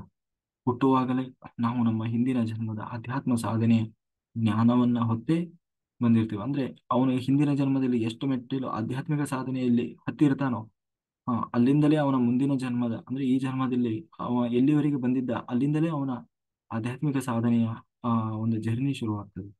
ಜ್ಞಾನ ಎನ್ನುವುದು ನೂರಾರು ಜನ್ಮಗಳ ಸಂಚಯನ. ಅದು ಒಂದು ಜನ್ಮದಲ್ಲಿ ಪಡೆಯಬಹುದಾದ ವಿಷಯವಲ್ಲ. ನಾವು ಎಷ್ಟು ತಿಳಿದಿದ್ದರೂ ಕೂಡ ಅದು ಕಡಿಮೆ. ಭಗವಂತನೇ ಹೇಳುವ ಹಾಗೆ, ವೇದದ ಪೂರ್ಣ ಅರ್ಥವನ್ನ ಭಗವಂತನಲ್ಲದೆ ಇನ್ಯಾರೂ ಇಲ್ಲಿಯವರೆಗೆ ತಿಳಿದಿಲ್ಲ. ಕೇವಲ ಅವರವರ ಶಕ್ತಿ, ಯೋಗ್ಯತೆ, ಸಾಮರ್ಥ್ಯಕ್ಕೆ ಅನುಗುಣವಾಗಿ ಅದನ್ನ ಅರ್ಥ ತಿಳಿದಿದ್ದಾರೆಯೇ ಹೊರತು ಇನ್ನೂ ಸಂಪೂರ್ಣವಾಗಿ ಭಗವಂತನ ಜ್ಞಾನ ತಿಳಿದವರು ಅಂತ ಹೇಳಿ ಯಾರೂ ಇಲ್ಲಪ್ಪ. ಹಾಗಾಗಿ ಇಲ್ಲಿ ನಾವು 4 ಬಗೆಯ ಭಕ್ತರನ್ನು ನೋಡಿದ್ವಿ. ಅದರಲ್ಲಿ ಜ್ಞಾನಿ ಶ್ರೇಷ್ಠತೆಯನ್ನು ಕೂಡ ನೋಡಿದ್ವಿ. ಈ 4 ಬಗೆಯಲ್ಲೂ ಕೂಡ ಸೇರದೆ ಪಂಚಮರಾಗಿ ಹೊರಗುಳಿಯುವ ಜನರು ಏಕೆ ಹಾಗಿರ್ತಾರೆ ಅನ್ನೋದನ್ನ ಇಲ್ಲಿ ಕೃಷ್ಣ ಹೇಳ್ತಾ ಇದ್ದಾನೆ. ಹಾಗಾಗಿ ಮನುಷ್ಯ ನಿಜವಾದ ಅಧ್ಯಾತ್ಮ ಮಾರ್ಗದಲ್ಲಿ ನಡೆಯದೆ ಎಲ್ಲಿ ಹೇಳುತ್ತಾನೆ ಅನ್ನೋದನ್ನ ಕೃಷ್ಣ ಹೇಳ್ತಾ ಇದ್ದಾನೆ. ಮನುಷ್ಯ ಆಧ್ಯಾತ್ಮ ಮಾರ್ಗದಿಂದ ದೂರ ಸರಿಯಲು 3 ಕಾರಣ. ಏನು ಮೂಲ ಕಾರಣ ಏನಪ್ಪಾ ಅಂತಂದ್ರೆ ಬಯಕೆಗಳು, ಹುಚ್ಚು ಬಯಕೆಗಳು. ಏನಪ್ಪ ಬಯಕೆ ಅದು ಅಂತಂದ್ರೆ ನಮ್ಮ ಅರಿವಿಗೆ ದೊಡ್ಡ ಅಡ್ಡಗೋಡೆಯಾಗಿ ನಿಲ್ಲುವಂತಹದ್ದು ಈ ಬಯಕೆಗಳನ್ನ ನಿಯಂತ್ರಿಸಲು ಸಾಧ್ಯವಾಗದೇ ಇದ್ದಾಗ ಮನುಷ್ಯ ಆಧ್ಯಾತ್ಮದ ಬೆನ್ನು ಹತ್ತುವ ಬದಲು ಬಯಕೆಗಳ ಬೆನ್ನು ಹತ್ತುತ್ತಾನೆ. ಬಯಕೆಗಳು ಈಡೇರಿಸಿಕೊಳ್ಳಿಕೆ ಅಂತ ಹೇಳಿ ಮಾಡಬಾರದನ್ನು ಮಾಡ್ತಾ ಹೋಗ್ತಾನೆ. ಕೊನೆಗೆ ಅದೇ ಅವನ ಅಧಂಪತನಕ್ಕೆ ಕಾರಣವಾಗ್ತದೆ. ಬಯಕೆಗಳ ಬೆನ್ನು ಹತ್ತಿದಾಗ ಬಯಕೆ ಅರಿವನ್ನ ನಿಯಂತ್ರಿಸಲ ನಿಯಂತ್ರಿಸಲಾಗದೆ ಆ ಸಮಯದಲ್ಲಿ ಯಾರಾದರೂ ನಿನ್ನ ಇಷ್ಟಾರ್ಥ ಸಿದ್ಧಿಗಾಗಿ ಆ ಹ್ಮ್ ಅದನ್ನ ಮಾಡು ಇದನ್ನ ಮಾಡು ಅಂದ್ಕೂಡ್ಲೆ ಅದನ್ನ ಮಾಡ್ಲಿಕ್ಕೆ ಶುರು ಮಾಡ್ತಾರೆ. ಯಾವ್ದು ದೇವಸ್ಥಾನಕ್ಕೆ ಹೋಗ್ಬೇಕಂದ್ರ ಅದೇ ನಾ ಹೇಳ್ದ ಹಾಗೆ ಎಲ್ಲ ಯೂಟ್ಯೂಬಲ್ಲಿ ಏನೋ ನೋಡ್ತಾ ಇದ್ರು, ಅದ್ರಲ್ಲಿ ಒಳ್ಳೆ ಟೈಟ್ಲ್ ಹಾಕಿರ್ತಾರೆ. ಇಲ್ಲಿ ಬಂದವರಿಗೆ ಬರಿಗೈಯಲ್ಲಿ ಹೋದದ್ದೇ ಇಲ್ಲ ಅಂತ ಹೇಳಿ ಬಂದವರು ಎಲ್ಲರಿಗೂ ಆಗ್ತದೆ. ಬರಿಗಾಲಲ್ಲಿ ಬಂದವರು ಇನ್ನೊಂದ್ಸರಿ ಬರುವಾಗ ಕಾರಲ್ಲಿ ಬರ್ತಾರೆ. ಸಾಲ ತೀರ್ತಾರೆ, ಏನೇನೋ ಹಾಕಿರ್ತಾರೆ. ಅದನ್ನ ನೋಡ್ತಾನೆ, ನೋಡಿದಲ್ಲೆಲ್ಲ ಯೂಟ್ಯೂಬಲ್ಲಿ ನೋಡ್ತಾನೆ ಹೋಗ್ತಾನೆ. ಯಾಕೆ? ಇಷ್ಟಾರ್ಥ ಸಿದ್ಧಿಗಾಗಿ. ಹೀಗೆ ಇಷ್ಟಾರ್ಥ ಸಿದ್ಧಿ ಎಲ್ಲಿ ಸಾಧ್ಯ ಎಂದು ಸುದ್ದಿ ಎಲ್ಲೆಲ್ಲಿ ಯಾರ್ಯಾರು ಹೇಳ್ತಾರೆ ನೋಡು, ಅಲ್ಲಿ ಹೋಗು ಒಳ್ಳೇದಾಗ್ತದೆ, ಇಲ್ಲಿ ಹೋಗು ಒಳ್ಳೇದಾಗ್ತದೆ ಅಂದಲ್ಲೆಲ್ಲ ಹೋಗ್ತಾನೆ. ಆದರೆ ಇದರಿಂದ ಆತ ಮೂಲ ಆಧ್ಯಾತ್ಮ ತತ್ವವನ್ನು ಬಿಟ್ಟಿರ್ತಾನೆ. ಏಕಭಕ್ತಿಯಿಂದ ದೂರ ಸರಿದಿರ್ತಾನೆ. ಎಲ್ಲಿ ತನ್ನ ಅಪೇಕ್ಷೆ ಈಡೇರ್ತದೋ ಅಲ್ಲಿ ಹೋಗಿ ಆ ದೇವತೆಯನ್ನ ತನ್ನ ಭೌತಿಕ ಬಯಕೆಗಳಿಗೋಸ್ಕರ ಬೇಡಿ ಪೂಜೆ ಮಾಡ್ಲಿಕ್ಕೆ ಶುರು ಮಾಡ್ತಾನೆ. ಅದಕ್ಕಾಗಿ ಯಾವ್ಯಾವುದೋ ವ್ರತಾಚರಣೆ ಮಾಡ್ತಾನೆ. ಆ ಇದರಿಂದ ಆತ ನಿಜವಾದ ಭಗವಂತನ ಉಪಾಸನೆಯ ಮಾರ್ಗದಿಂದ ದೂರ ಸರಿತಾನೆ. ಅವನು ದೇವರಿಂದ ನಿಜವಾಗ್ಲೂ ದಿನದಿಂದ ದಿನಕ್ಕೆ ದೂರ ಹೋಗ್ತಾ ಇರ್ತಾನೆ. ಏಕಭಕ್ತಿ ಉಪಾಸನೆಯಿಂದ ಈ ರೀತಿಯ ಅಲ್ಪ ಬಯಕೆ ಎಂದೂ ಈಡೇರಲಿಕ್ಕೆ ಸಾಧ್ಯ ಇಲ್ಲ. ಅಂದ್ರೆ ಇದನ್ನೆಲ್ಲ ಮಾಡಲ್ಲ ಒಬ್ಬ. ಅವನು ಏಕಭಕ್ತಿ ಮಾಡ್ತಾನೆ. ಎಲ್ಲಿ ಹೋದ್ರು ಬರೀ ಅವನು ದೇವರ ಹತ್ರ ಕೇಳಕ್ಕೂ ಹೋಗಲ್ಲ, ಎಲ್ಲೂ ಹೇಳಲ್ಲ. ಮತ್ತೆ ಬರೀ ಏನಂತ ಎಲ್ಲಾ ಕಡೆ ನಾವು ಹೇಳಿದ ಹಾಗೆ ಎಲ್ಲರೊಳಗೂ ದೇವರನ್ನ, ಕೃಷ್ಣನನ್ನೇ ಕಾಣ್ತಾ ಇರ್ತಾನೆ. ಆದ್ರೆ ಅವನಿಗೆ ಈ ಸಣ್ಣ ಸಣ್ಣ ಫಲಗಳೆಲ್ಲ ಸಿಗೋಲ್ಲ. ಯಾಕೆಂದ್ರೆ ಅಲ್ಪ ಬಯಕೆಗಳು ಈಡೇರೋದಿಲ್ಲ ಅಂತ ಕೃಷ್ಣನೇ ಹೇಳ್ತಾನೆ. ಯಾಕೆಂದ್ರೆ ಯದು ನ ಗೃಹಾಮಿಚ್ಛಾಮಿ ತಸ್ಯ ವಿತ್ತಂ ಹರಾಮ್ಯಹಂ. ಭಕ್ತರ ಸಂಪತ್ತನ್ನ ಇಲ್ಲದಂತೆ ಮಾಡ್ತೇನೆ. ನಾನು ಮಾಡಬೇಕಾದ, ನನ್ನನ್ನು ಯಾರು ಆರಾಧನೆ ಮಾಡ್ತಾರೆ, ನಾನು ಅವರಿಗೆ ಮಾಡೋದೇನು ಗೊತ್ತಾ? ಅವರಲ್ಲಿರುವ ಸಮಸ್ತವನ್ನು ಕೂಡ ಕಸ್ಕೊಂಡು ಅವರನ್ನ ದಟ್ಟ ದರಿದ್ರನನ್ನಾಗಿ ಮಾಡ್ತೇನೆ. ಹ್ಮ್ ದಟ್ಟ ದರಿದ್ರನನ್ನಾಗಿ ಮಾಡ್ತೇನೆ. ನಂತರ ಅವನನ್ನ ಪರೀಕ್ಷೆ ಮಾಡ್ತೇನೆ. ನಂತರ ಅವನ್ನ ಉದ್ಧಾರ ಮಾಡ್ತೇನೆ. ಆದರೆ ನಾನು ಉದ್ಧಾರ ಮಾಡ್ತೇನಲ್ವಾ, ಅದು ಅತ್ಯಂತ ಶಾಶ್ವತವಾದದ್ದು. ಅದು ಎಂದೂ ಕೂಡ ಅದನ್ನು ಯಾರೂ ನಾಶ ಮಾಡಲಿಕ್ಕೆ ಸಾಧ್ಯ ಇಲ್ಲ. ಅದು ನನ್ನ ಸಂಕಲ್ಪ. ಹಾಗಾಗಿ ನಮಗೆ ಏನು ಬೇಕು ಎನ್ನುವುದು ನಮಗಿಂತ ಚೆನ್ನಾಗಿ ಭಗವಂತನಿಗೆ ಗೊತ್ತಿರ್ತದೆ. ಆತನ ಅನುಗ್ರಹ ಮಹಾಪ್ರಸಾದ. ಈ ಅರಿವು ಬಯಕೆಗಳ ಬೆನ್ನು ಹತ್ತಿದವರಿಗೆ ಇರೋಲ್ಲ. ಇದರಿಂದ ಅವರು ಭಗವಂತನ ಅನುಗ್ರಹದಿಂದ ವಂಚಿತರಾಗ್ತಾರೆ. ಹ? ಏಕೆ ಹ, ಏಕೆ ಹೀಗೆ? ಏಕೆ ಎಲ್ಲರೂ ಇದೇ ರೀತಿ ಭಗವಂತನನ್ನ ಪೂಜಿಸೋದಿಲ್ಲ ಅಂತಂದ್ರೆ, ಅದಕ್ಕೆ ಕೃಷ್ಣ ಕಾರಣ ಹೇಳ್ತಾನೆ. ಅಲ್ಲ, ಎಲ್ಲರೂ ಹೀಗೆ ಪೂಜೆ ಮಾಡ್ಬೋದು ಪಾಪ, ಎಲ್ಲರಿಗೂ ಈ ಆಸೆ ಬಿಡಿ ಅಂತ ಹೇಳ್ಬೋದು. ಹೇಳಿದ ಅವರಿಗೆ ಇದೇ ಮಾರ್ಗದಲ್ಲಿ ಎಲ್ಲರನ್ನು ಕರ್ಕೊಂಡು ಬರ್ಬೋದು. ಅದಕ್ಕೆ ಕೃಷ್ಣ ಹೇಳ್ತಾ ಇದ್ದಾರೆ, ಪ್ರತಿಯೊಂದು ಜೀವಕ್ಕೂ ಅದರದೇ ಆದ ಮೂಲ ಸ್ವಭಾವ ಅನ್ನೋದು ಇರ್ತದೆ. ಜೀವ ಸ್ವಭಾವ ಅಂದ್ರೆ, ಒಬ್ಬ ಜೀವನಿಗೆ ಆದಿ ಎನ್ನುವುದು ಇಲ್ಲ, ಅಂತ್ಯ ಅನ್ನೋದು ಇಲ್ಲ. ಅವನನ್ನು ಯಾರೂ ನಾಶ ಮಾಡ್ಲಿಕ್ಕೂ ಸಾಧ್ಯ ಇಲ್ಲ. ಅದೇ ರೀತಿ ಪ್ರತಿಯೊಂದು ಜೀವನಿಗೂ ಕೂಡ ಯಾರೂ ನಾಶ ಮಾಡಲಿಕ್ಕೆ ಆಗದಂತಹ ಅವನದೇ ಆದ ಸ್ವಭಾವ ಇದೆ, ಗುಣ. ಆ ಗುಣವನ್ನು ಅದನ್ನು ದೇವರಿಗೂ ಕೂಡ ಬದಲಾಯಿಸಲಿಕ್ಕೆ ಸಾಧ್ಯ ಇಲ್ಲ ಅಂತ. ಯಾಕಂದ್ರೆ ಅವನ ಹುಟ್ಟು ಗುಣ ಅದು, ಯಾವುದು ಆ ಜೀವನದ್ದು. ಆ ಜೀವನದ ಸ್ವಭಾವವೇ ಹಾಗೆ. ಅದು ಒಂದು ವೇಳೆ ದುಷ್ಟನೂ ಆಗಿರ್ಬೋದು, ಸಾತ್ವಿಕನೂ ಆಗಿರ್ಬೋದು. ಆದ್ರೆ ಆ ಒಂದು ಸ್ವಭಾವಕ್ಕೆ ಅನುಗುಣವಾಗಿಯೇ ಅವನು ನಡೆದುಕೊಳ್ತಾನೆ. ಹಾಗಾಗಿ ಇನ್ನೊಂದು ಪರಿಸರ, ಇನ್ನೊಂದು ಅವನು ಬೆಳೀತಾ ಇರುವಂತ ಮನೆತನ, ಸಂಸ್ಕಾರ, ತಂದೆ ತಾಯಿ, ಅವನ ವಾತಾವರಣ, ಎನ್ವಿರಾನ್ಮೆಂಟ್, ಅದೇ ಸಂಸ್ಕಾರ, ಅದು ಅವನ ಮೇಲೆ ಪ್ರಭಾವ ಬೀರಿರ್ತದೆ. ಅದು ಪ್ರಾರಬ್ಧ ಕರ್ಮ. ಹ? ಈ ಮನುಷ್ಯನ ಈ ಜೀವ ಸ್ವಭಾವವನ್ನ ಎಂದು ಯಾರಿಂದಲೂ ಬದಲಾಯಿಸಲಿಕ್ಕೆ ಸಾಧ್ಯ ಇಲ್ಲ. ಒಬ್ಬೊಬ್ಬರ ಸ್ವಭಾವ ಒಂದೊಂದು ರೀತಿ ಇರ್ತದೆ. ಈ ಕಾರಣದಿಂದಾಗಿ ಏನು ಏಕರೂಪ ಸ್ವಭಾವ ಈ ಜಗತ್ತಿನಲ್ಲಿ ಇಲ್ಲ. ಈ ಭೂಮಿಯ ಮೇಲೆ ಎಷ್ಟೋ ಬಾರಿ ಭಗವಂತ, ದೇವರೇ ಬಂದಿದ್ದಾನೆ, ಭಗವಂತ ಕೂಡ ಬಂದಿದ್ದಾನೆ, ಅನೇಕ ಮಹಾತ್ಮರು ಬಂದಿದ್ದಾರೆ. ಬಂದು ಇದೇ ಸತ್ಯವನ್ನು ಬೋಧಿಸಿದರೂ ಕೂಡ ಏಕಧರ್ಮ ಇನ್ನೂ ಸಾಧ್ಯ ಆಗಿಲ್ಲ, ಸಾಧ್ಯ ಆಗುವುದೂ ಇಲ್ಲ. ಯಾಕೆಂದ್ರೆ ಎಲ್ಲರೂ ಅವರವರ ಸ್ವಭಾವಕ್ಕೆ ಅನುಗುಣವಾಗಿ ವರ್ತನೆ ಮಾಡ್ತಾರೆ ಹೊರತು ಯಾರನ್ನು ಬದಲಾಯಿಸಲಿಕ್ಕೆ ಸಾಧ್ಯ ಇಲ್ಲ. ಸ್ವತಃ ಭಗವಂತನೇ ಬಂದು ಹೇಳಿದರೂ ಕೂಡ, ಸತ್ಯವನ್ನೇ ಹೇಳಿದರು, ತಿಳಿಯಬಲ್ಲ ಜೀವ ಸ್ವಭಾವವನ್ನು ಯಾರು ಉಳ್ಳವರಾಗಿರ್ತಾರೆ, ಅಂದ್ರೆ ಸಾತ್ವಿಕ ಸ್ವಭಾವ, ಅದನ್ನು ಆ ಸತ್ಯವನ್ನ ಒಪ್ಪಬಹುದಾದಂತಹ ಒಂದು ಮನಸ್ಥಿತಿ ಇರುವಂತಹ ಜೀವರು ಯಾರು ಇರ್ತಾರೆ, ಅವರು ಮಾತ್ರ ಆ ಸತ್ಯವನ್ನ ಗ್ರಹಿಸಬಲ್ಲರು. ಉಳಿದ ಜೀವರುಗಳಿಗೆ ಸತ್ಯವನ್ನ ಗ್ರಹಿಸುವ ಶಕ್ತಿ ಇರುವುದಿಲ್ಲ. ಹಾಗಾಗಿ ಅದು ಬಹಳ ಸಹಜವಾಗಿರ್ತದೆ. ಆದ್ದರಿಂದ ಕೃಷ್ಣ ಹೇಳ್ತಾ ಇದ್ದಾನೆ, ಸತ್ಯವನ್ನ ಒಪ್ಪುವುದು ಕೂಡ ಜೀವಕ್ಕೆ ಯೋಗ್ಯತೆ ಇರಬೇಕು. ಹೀಗೆ ಜೀವ ಸ್ವರೂಪದ ಯೋಗ್ಯತೆಗೆ ಅನುಗುಣವಾಗಿ ಅವರವರಿಗೆ ಇಷ್ಟವಾಗುವ ದೇವತೆಯನ್ನ ಉಪಾಸನೆ ಮಾಡ್ತಾರೆ. ಈ ಕಾರಣದಿಂದ ಪ್ರಪಂಚದಲ್ಲಿ ಎಲ್ಲರೂ ನಿಜವಾದ ಭಗವತ್ ಭಕ್ತರಾಗಲು ಸಾಧ್ಯ ಇಲ್ಲ. ಅದು ಕೇವಲ ಸಾತ್ವಿಕ, ಅತ್ಯಂತ ಚೈತನ್ಯವಾದಂತಹ ಚೈತನ್ಯಕ್ಕೆ ಮಾತ್ರ ನನ್ನನ್ನ ಆರಾಧನೆ ಮಾಡುವ ಒಂದು ಮನಸ್ಥಿತಿ ಇರ್ತದೆ. ಇಲ್ಲ ಅಂದ್ರೆ ಅವನಿಗೆ ಯಾವುದೋ ದೇವರು ಇಷ್ಟ ಅಂತ ಹೇಳಿ ಆ ದೇವರನ್ನೇ ಆರಾಧನೆ ಮಾಡ್ತಾ ಇರ್ತಾನೆ.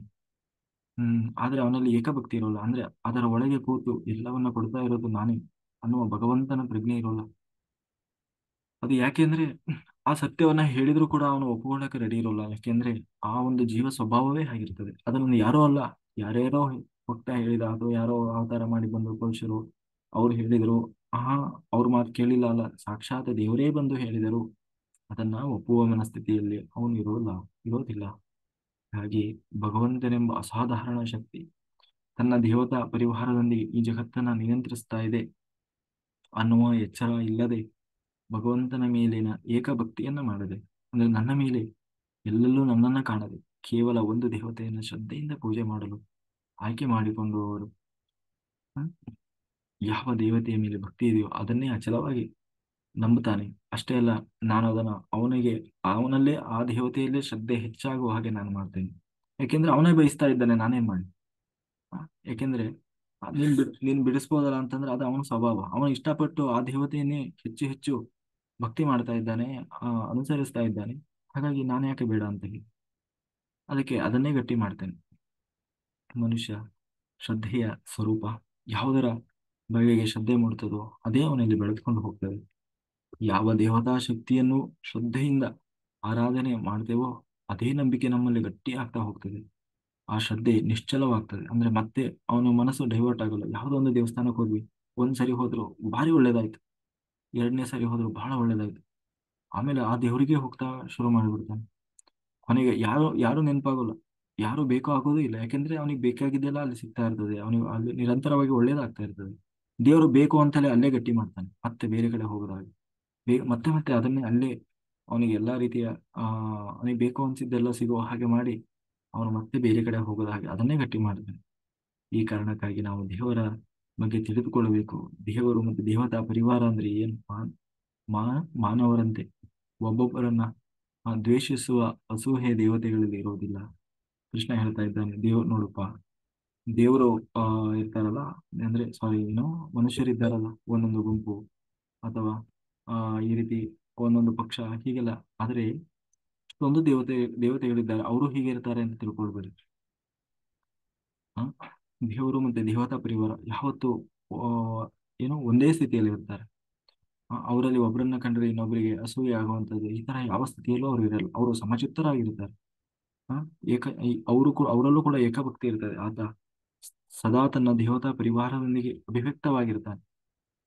ನಾವು ಗಣಪತಿ ಅಥವಾ ಇನ್ಯಾವುದೋ ದೇವತೆಯನ್ನ ಆರಾಧನೆ ಮಾಡುವಾಗ ನಮಗೆ ಆ ಏಕಶಕ್ತಿಯ ಎಚ್ಚರ ಇದ್ದು ಮಾಡಿದ್ರೆ ಆ ಪೂಜೆ ನಿಜವಾಗ್ಲೂ ಶ್ರೇಷ್ಠ ಭಕ್ತಿ ಅಂತ ಅನಿಸಿಕೊಳ್ತದೆ. ಅದನ್ನು ಬಿಟ್ಟು ನಾವು ಗಣಪತಿಯೋ ಅಥವಾ ಯಾವುದೋ ಒಂದು ದೇವತೆಯನ್ನು ಆ, ಬೇರೆ ಅವನೊಬ್ಬನೇ ದೇವರು ಅಂತ ತಿಳಿದು ಅವರಲ್ಲೇ ಶ್ರದ್ಧೆ ಬೆಳೆಸಿಕೊಂಡರೆ ಆಗ ಆ ಶ್ರದ್ಧೆಯ ಬೇಲಿಯಲ್ಲಿ ನಾವು ಸಿಕ್ಕಿ ಹಾಕಿಕೊಳ್ತೇವೆ. ಇದು ಕಲ್ಲಿನ ಮೂರ್ತಿಯನ್ನ ದೇವರೆಂದು ಪೂಜಿಸಿದಂತಾಗ್ತದೆ. ಅಂದ್ರೆ ಕಲ್ಲಿನ ಮೂರ್ತಿಯೇ ದೇವರಲ್ಲ, ಆ ಕಲ್ಲಿನ ಒಳಗೆ ದೇವರಿದ್ದಾನೆ. ಯಾಕೆಂದ್ರೆ ಅದು ಸಾಧ್ಯ ಇಲ್ಲ ಅಂತಲ್ಲ, ಅದು ಸಾಧ್ಯವೇ. ಯಾಕೆಂದ್ರೆ ಅವನು ರೇಣು ತೃಣಕಾಷ್ಟಗಳಲ್ಲೂ ದೇವನಿದ್ದಾನೆ. ಸಮಸ್ತ ಬ್ರಹ್ಮಾಂಡದಲ್ಲಿ ಚರಾಚರ ಜೀವರಾಶಿಗಳಲ್ಲೂ ದೇವನಿದ್ದಾನೆ ಅಂದಾಗ ಆ ಕಲ್ಲಿನಲ್ಲೂ ಯಾಕೆ ಇರಬಾರ್ದು? ಅಲ್ಲೂ ಇದ್ದಾನೆ. ಹಾಗೆ ಕಲ್ಲಿನ ಮೂರ್ತಿ ಕೇವಲ ದೇವತಾ ಪ್ರತೀಕ. ಸರ್ವಶಕ್ತ ಭಗವಂತ ಆ ಮೂರ್ತಿಯೊಳಗೆ ಅಂತರ್ಗತನಾಗಿರ್ತಾನೆ. ಆದ್ದರಿಂದ ಯಾವುದೇ ದೇವತಾ ಪ್ರತೀಕವನ್ನ ಪೂಜಿಸುವಾಗಲೂ ಕೂಡ ಭಗವಂತ ಒಬ್ಬನೇ. ಆತ ಈ ದೇವತೆಯ ಪ್ರತೀಕದಲ್ಲಿ ಅಂದ್ರೆ ಒಳಗೆ ಅಂತರ್ಯಾಮಿಯಾಗಿ ತನ್ನ ಸಮಸ್ತ ದೇವತಾ ಪರಿವಾರದ ಮೂಲಕ ನನ್ನನ್ನು ರಕ್ಷಣೆ ಮಾಡ್ತಾ ಇದ್ದಾನೆ ಅನ್ನುವ ಅನುಸಂಧಾನ ಇರಬೇಕಪ್ಪ. ಅದು ಬಹಳ ಮುಖ್ಯವಾಗ್ತದೆ. ಹಾಗಾಗಿ ನಾವು ಮಾಡುವ ವ್ರತ, ಅನುಷ್ಠಾನ, ವ್ರತ ಜಪ ಏನೋ ಕೂಡ ಇದೇ ರೀತಿಯಾಗಿರ್ಬೇಕು. ನೀನು ಏಕಾದಶಿ ಉಪವಾಸನೇ ಮಾಡು, ಸಂಕಷ್ಟಹರ ಚತುರ್ಥಿಯನ್ನೇ ಮಾಡು, ಆ ಮಂಗಳ ಗೌರಿ ವ್ರತವನ್ನೇ ಮಾಡು, ಮತ್ತೆ ಯಾವುದಾದ್ರು ವರಮಹಾಲಕ್ಷ್ಮಿ ವ್ರತವನ್ನೇ ಮಾಡು. ಎಲ್ಲವೂ ಕೂಡ ಆ ಭಗವತ್ ಪ್ರೀತ್ಯರ್ಥವಾಗಿರ್ಬೇಕು. ಆ ಭಗವಂತ ಸರ್ವ ಶಬ್ದ ವಾಚ್ಯ. ಆದ್ದರಿಂದ ಯಾವ ಹೆಸರಿನಿಂದ ಕರೆದರೂ ಅದು ಭಗವಂತನ ಹೆಸರೇ ಆಗಿದೆ. ಭಗವಂತ ಸರ್ವ ಸಮರ್ಥ. ಆದ್ದರಿಂದ ಆತ ಕಲ್ಲಿನಲ್ಲೂ ಇರಬಲ್ಲ, ಒಂದು ಕಂಬದಲ್ಲೂ ಇರಬಲ್ಲ. ಹಾಗಾಗಿ ಭಗವಂತ ಸರ್ವಾಂತರ್ಯಾಮಿಯಾಗಿ ಸರ್ವ ದೇವತೆಗಳ ಅಂತರ್ಯಾಮಿಯಾಗಿದ್ದು ಎಲ್ಲಾ ಗುರುಗಳಲ್ಲಿ ತಂದೆ ತಾಯಿ ಸಮಸ್ತ ಜೀವರಾಶಿಗಳ ಒಳಗೂ ಇದ್ದು ರಕ್ಷಿಸ್ತಾ ಇರುವವನು ಆ ಭಗವಂತನೇ. ಈ ಅನುಸಂಧಾನದಿಂದ ಮಾಡುವ ಭಕ್ತಿ ಶ್ರೇಷ್ಠ ಭಕ್ತಿ ಎನಿಸಿಕೊಳ್ಳುತ್ತದೆ. ಇದನ್ನ ಬಿಟ್ಟು ಅಂಧಶ್ರದ್ಧೆಯನ್ನ ಬೆಳೆಸಿಕೊಂಡರೆ ಅದೇ ನಮ್ಮಲ್ಲಿ ಗಟ್ಟಿಯಾಗಿ ನಮ್ಮನ್ನ ಅಧಂಪತನಕ್ಕೆ ಕಳೆದುಕೊಂಡು ಹೋಗ್ತದೆ. ನಿಜವಾದ ಭಗವಂತನನ್ನ ಸೇರುವ ಮೋಕ್ಷದ ಕಡೆಗೆ ಕರೆದುಕೊಂಡು ಹೋಗುವ ಆ ಬ- ಆ, ಏನು ಇದು ನಿಜವಾದ ಆಧ್ಯಾತ್ಮಿಕ ಮಾರ್ಗ ಅದು ಆಗಿರುವುದಿಲ್ಲ. ಕೇವಲ ಅವರ ಕಷ್ಟ ಪರಿಹಾರಕ್ಕಾಗಿ ಬಯಸಿದಂತಹ ಬೇಡಿಕೆಗಳ ಈಡೇರಿಕೆಗಾಗಿ ಇರೋದೇ ಭಕ್ತಿ ಮಾರ್ಗ ಅನ್ನುವ ಮನಸ್ಥಿತಿಯಲ್ಲಿ ಆ ಅವನು ಹೋಗ್ತಾ ಇರ್ತಾನೆ ಅಂತ ಹೇಳ್ತಾ, ಹಾಗಾಗಿ ಅಲ್ಲ, ಈಗ ಏನಾಯ್ತಪ್ಪ, ಈಗ ಬೇರೆ ಅವನನ್ನೇ ಕೃಷ್ಣನನ್ನೇ ಯಾಕೆ ಪೂಜೆ ಮಾಡಬೇಕು? ಬೇರೆಯವರನ್ನ ಪೂಜೆ ಮಾಡಿ ಕೂಡ ಫಲ ಸಿಕ್ಕಿದೆಯಲ್ಲ. ಈಗ ಎಲ್ಲಿ ಯಾರು ಕೊಟ್ರೇನು ಎಲ್ಲ ಒಂದೇ ಅಲ್ಲ ಅಂತಾನು ನಾವು ಪ್ರಶ್ನೆ ಮಾಡಿದ್ರೆ ಅದಕ್ಕೆ ದೇವ್ರು ಹೇಳ್ತಾ ಇದ್ದಾರೆ, ಏಕಭಕ್ತಿಯನ್ನ ಪಾಲಿಸದೆ ಯಾವುದೋ ಒಂದು ದೇವತೆಯನ್ನ ಅಚಲವಾಗಿ ಪೂಜಿಸಿ ಫಲ ಪಡೆಯುವುದರಲ್ಲಿ ಪ್ರಪಂಚದಲ್ಲಿ ನಾವು ಇವತ್ತು ಬೇಕಾದಷ್ಟು ನಾವು ನೋಡಿದ್ದೇವೆ. ಇಲ್ಲಿ ಆಮ್, ಅದಕ್ಕೆ ದೇವರು ಹೇಳ್ತಾ ಇದ್ದಾನೆ, ನೀನು ಯಾರನ್ನ ಉಪಾಸನೆ ಮಾಡಿದರೂ ಕೂಡ ಫಲ ಕೊಡುವವನು ನಾನೇ ಆಗಿದ್ದೇನೆ. ಸರ್ವದೇವ ನಮಸ್ಕಾರ ಕೇಶವಂ ಪ್ರತಿಗಚ್ಚತಿ. ಯಾರನ್ನ ಪೂಜೆ ಮಾಡಿದರೂ ಅದು ಸಲ್ಲುವುದು ನನ್ನನ್ನೇ. ಆದರೆ ವ್ಯತ್ಯಾಸ ಒಂದೇ, ತಿಳಿದು ಮಾಡಿದಾಗ ಅದು ಶಾಶ್ವತವಾದ ಪೂರ್ಣ ಫಲ ಸಿಗ್ತದೆ. ತಿಳಿಯದೆ ಯಾವುದೋ ಒಂದು ಫಲವನ್ನು ಇಟ್ಟು ಉದ್ದೇಶದಿಂದ ಅಜ್ಞಾನದಿಂದ ಮಾಡಿದಾಗ ಕೇವಲ ಭೌತಿಕವಾದ ಫಲ ಮಾತ್ರ ಸಿಗ್ತದೆ. ನಾವು ಯಾವುದೇ ಆರಾಧ್ಯ ಮೂರ್ತಿಯನ್ನು ಪೂಜಿಸಿದರೂ ಕೂಡ ಆ ಆರಾಧ್ಯ ಮೂರ್ತಿಯ ಅಂತರ್ಯಾಮಿಯಾಗಿದ್ದು ಫಲ ಕೊಡುವವನು ಭಗವಂತನೇ.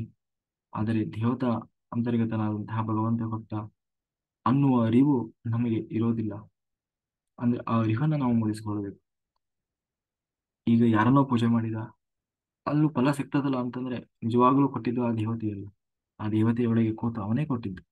ಆದ್ರೆ ಆ ಜ್ಞಾನ ನಮಗಿರಬೇಕು. ನಮ್ಮ ಪ್ರತಿಯೊಂದು ಕ್ರಿಯೆಯಲ್ಲಿಯೂ ಈ ಎಚ್ಚರ ಅನ್ನೋದು ಬಹಳ ಮುಖ್ಯ. ನಾವು ನಮ್ಮ ಪ್ರತಿಯೊಂದು ಅನುಸಂಧಾನವನ್ನು ಭಗವಂತನ ಪೂಜಾರೂಪವಾಗಿ ಮಾಡಿದಾಗ ಅದು ಶ್ರೇಷ್ಠವೆನಿಸಿಕೊಳ್ಳುತ್ತದೆ. ಇಲ್ಲದಿದ್ದರೆ ಮಹಾಫಲ ವಂಚಿತರಾಗಿ ಯಾವುದೋ ಕ್ಷುದ್ರ ಫಲಕ್ಕೆ ಆ ಆ, ಅಷ್ಟಕ್ಕೆ ಅಲ್ಪ ತೃಪ್ತಿಗೆ ಸಮಾಧಾನ ಪಡ್ಕೊಳ್ಬೇಕಾಗ್ತದೆ ಆ, ಅಂತ ಹೇಳ್ತಾ ಅದೇ ಯಾರ್ ಫಲ ಕೊಟ್ರೇನಪ್ಪ. ಒಟ್ಟಿನಲ್ಲಿ ಇಷ್ಟಾರ್ಥ ಸಿದ್ಧಿ ಆದ್ರೆ ಸಾಕು. ಅದಕ್ಕಾಗಿ ಕೃಷ್ಣ ಹೇಳ್ತಾ ಇದ್ದಾನೆ ನೋಡು,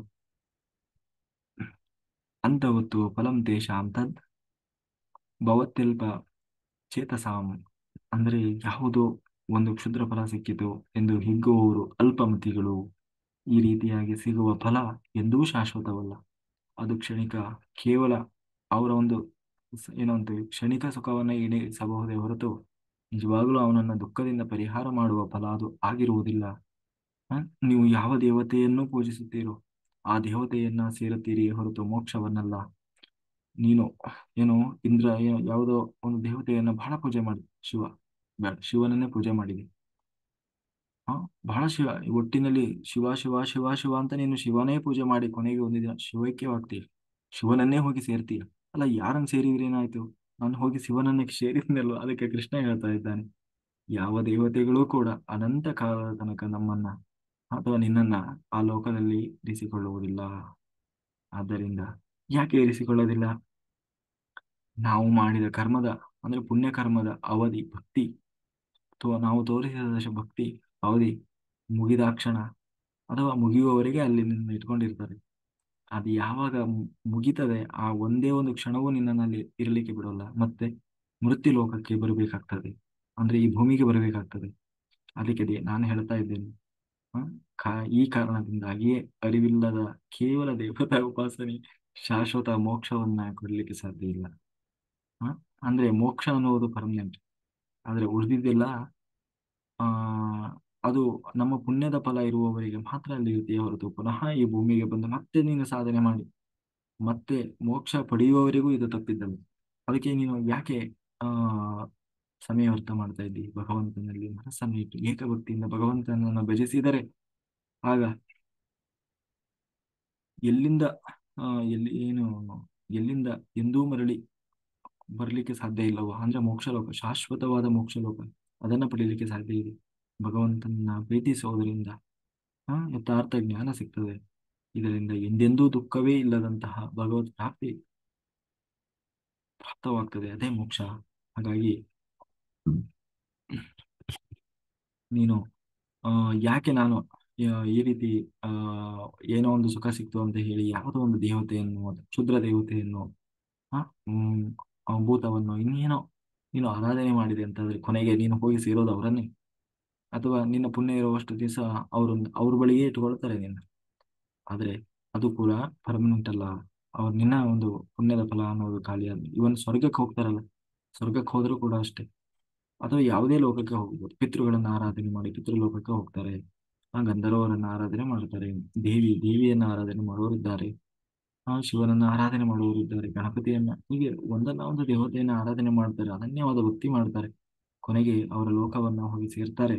ಅದು ಕೂಡ ಅವರ ಪುಣ್ಯದ ಫಲ ಇರುವವರಿಗೆ. ಆದರೆ ಮತ್ತೆ ಪುನಃ ಈ ಭೂಮಿಗೆ ವಾಪಸ್ ಬರ್ತಾರೆ. ಯಾರು ನನ್ನನ್ನು ಆರಾಧನೆ ಮಾಡ್ತಾರೆ ಅವರು ಶಾಶ್ವತವಾದ ಮೋಕ್ಷವನ್ನು ಪಡಿತಾರೆ. ಅಲ್ಲ, ಅದರಲ್ಲೂ ಇದಕ್ಕೂ ಏನು ವ್ಯತ್ಯಾಸ ಅಂತಂದ್ರೆ ಮೋಕ್ಷ ಅನ್ನೋದು ಶಾಶ್ವತವಾದದ್ದು, ಮತ್ತೆ ಎಂದೂ ಇಲ್ಲಿಗೆ ವಾಪಸ್ ಬರಲ್ಲ. ಅದು ಕೇವಲ ನಿನ್ನ ಪುಣ್ಯದ ಫಲವಾಗಿ ನಿಲ್ಲುವಂಥದ್ದಲ್ಲ. ಹಾಗಾಗಿ ಈ ದೇವರು ಆ ಅಂತ ಹೇಳ್ತಾ ಇಲ್ಲಿ ನಮಗೆ ಒಂದು ಪ್ರಶ್ನೆ ಬರ್ತದೆ. ಏನಂತಂದ್ರೆ ದೇವರು ಯಾಕೆ ಈ ಹೊಗಳಿಕೆಯನ್ನು ಇಷ್ಟಪಡ್ತಾನೆ? ಅಂದ್ರೆ ದೇವರನ್ನ ಹೊಗಳಬೇಕಂತೆ, ಸ್ತೋತ್ರ ಮಾಡ್ಬೇಕಂತೆ, ಅವನು ಅಷ್ಟೊಳ್ಳೆಯವನು ಇಷ್ಟೊಳ್ಳೆಯವನು ಅಂತ ಅನ್ಕೊಳ್ಬೇಕಂತೆ. ಅನ್ಕೊಂಡ್ರೆ ಅದು ಒಂದ್ ರೀತಿ ಇದಾಗ್ತದಲ್ವಾ.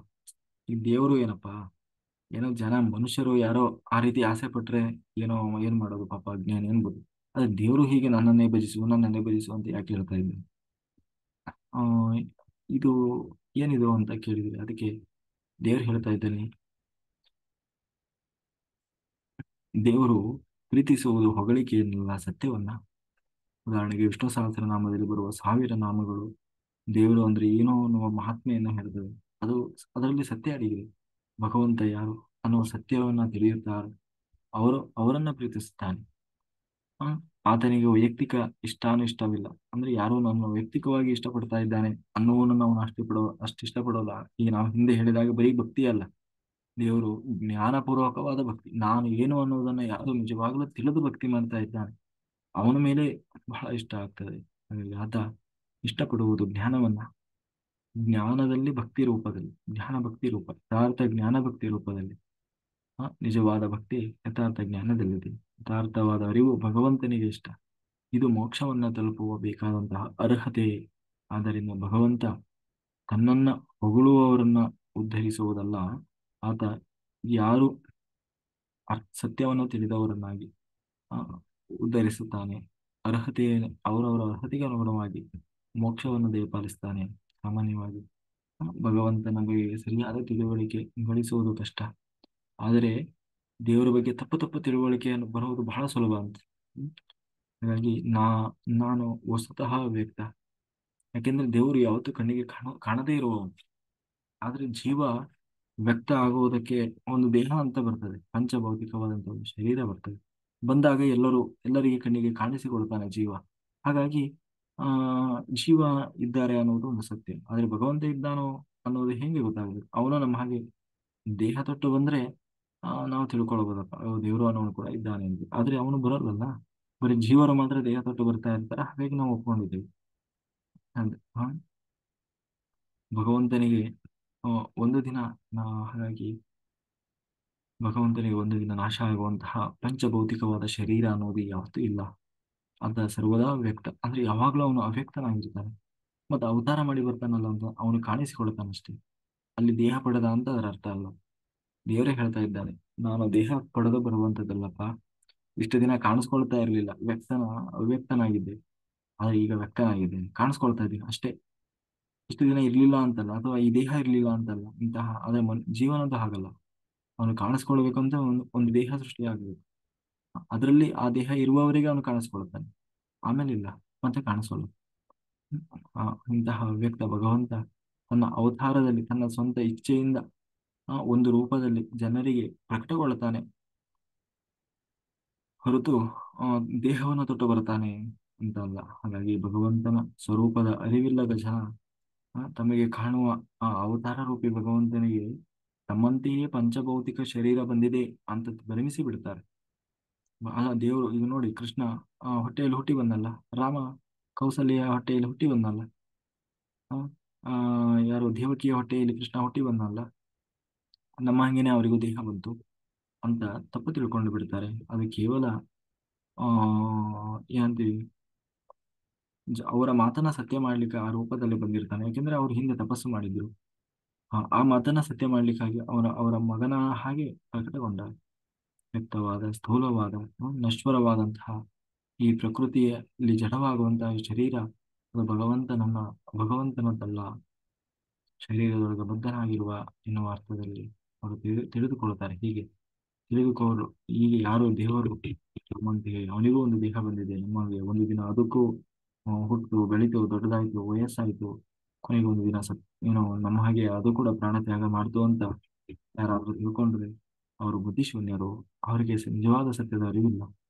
ನಾನು ಅಂತ ಹೇಳ್ತಾ, ಭಗವಂತ ಎಲ್ಲರಿಗೂ ಕಾಣಿಸಿಕೊಳ್ಳುವುದಿಲ್ಲ. ಆತನ ಅನಂತ ಗುಣದ ಸ್ಪಷ್ಟ ಚಿತ್ರ ಯಾರಿಗೂ ಬರಲಿಕ್ಕೆ ಸಾಧ್ಯವೂ ಇಲ್ಲ.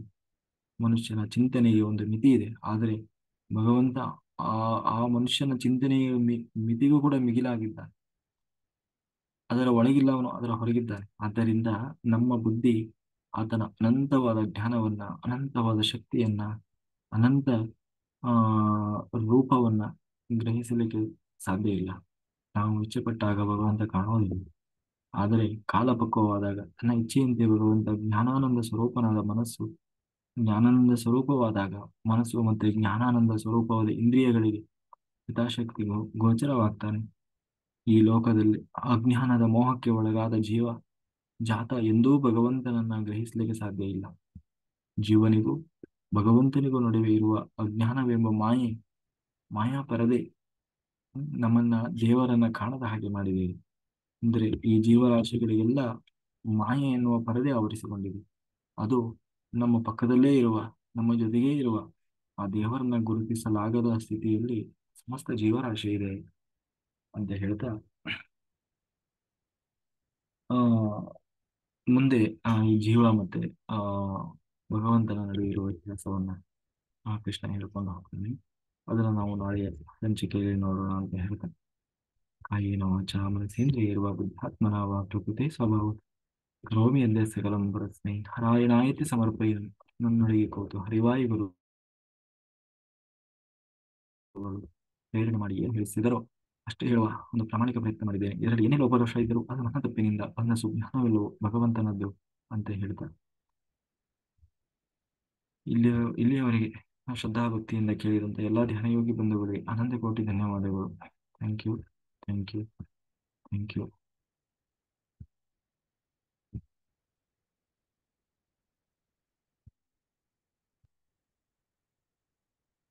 ಓಕೆ ಮಾಸ್ಟರ್ಸ್, ಯಾರಿಗಾದ್ರೂ ಏನಾದ್ರು ಡೌಟ್ಸ್ ಇದ್ರೆ ಹ್ಯಾಂಡ್ ರೇಸ್ ಮಾಡಿ ಮಾತಾಡಿ.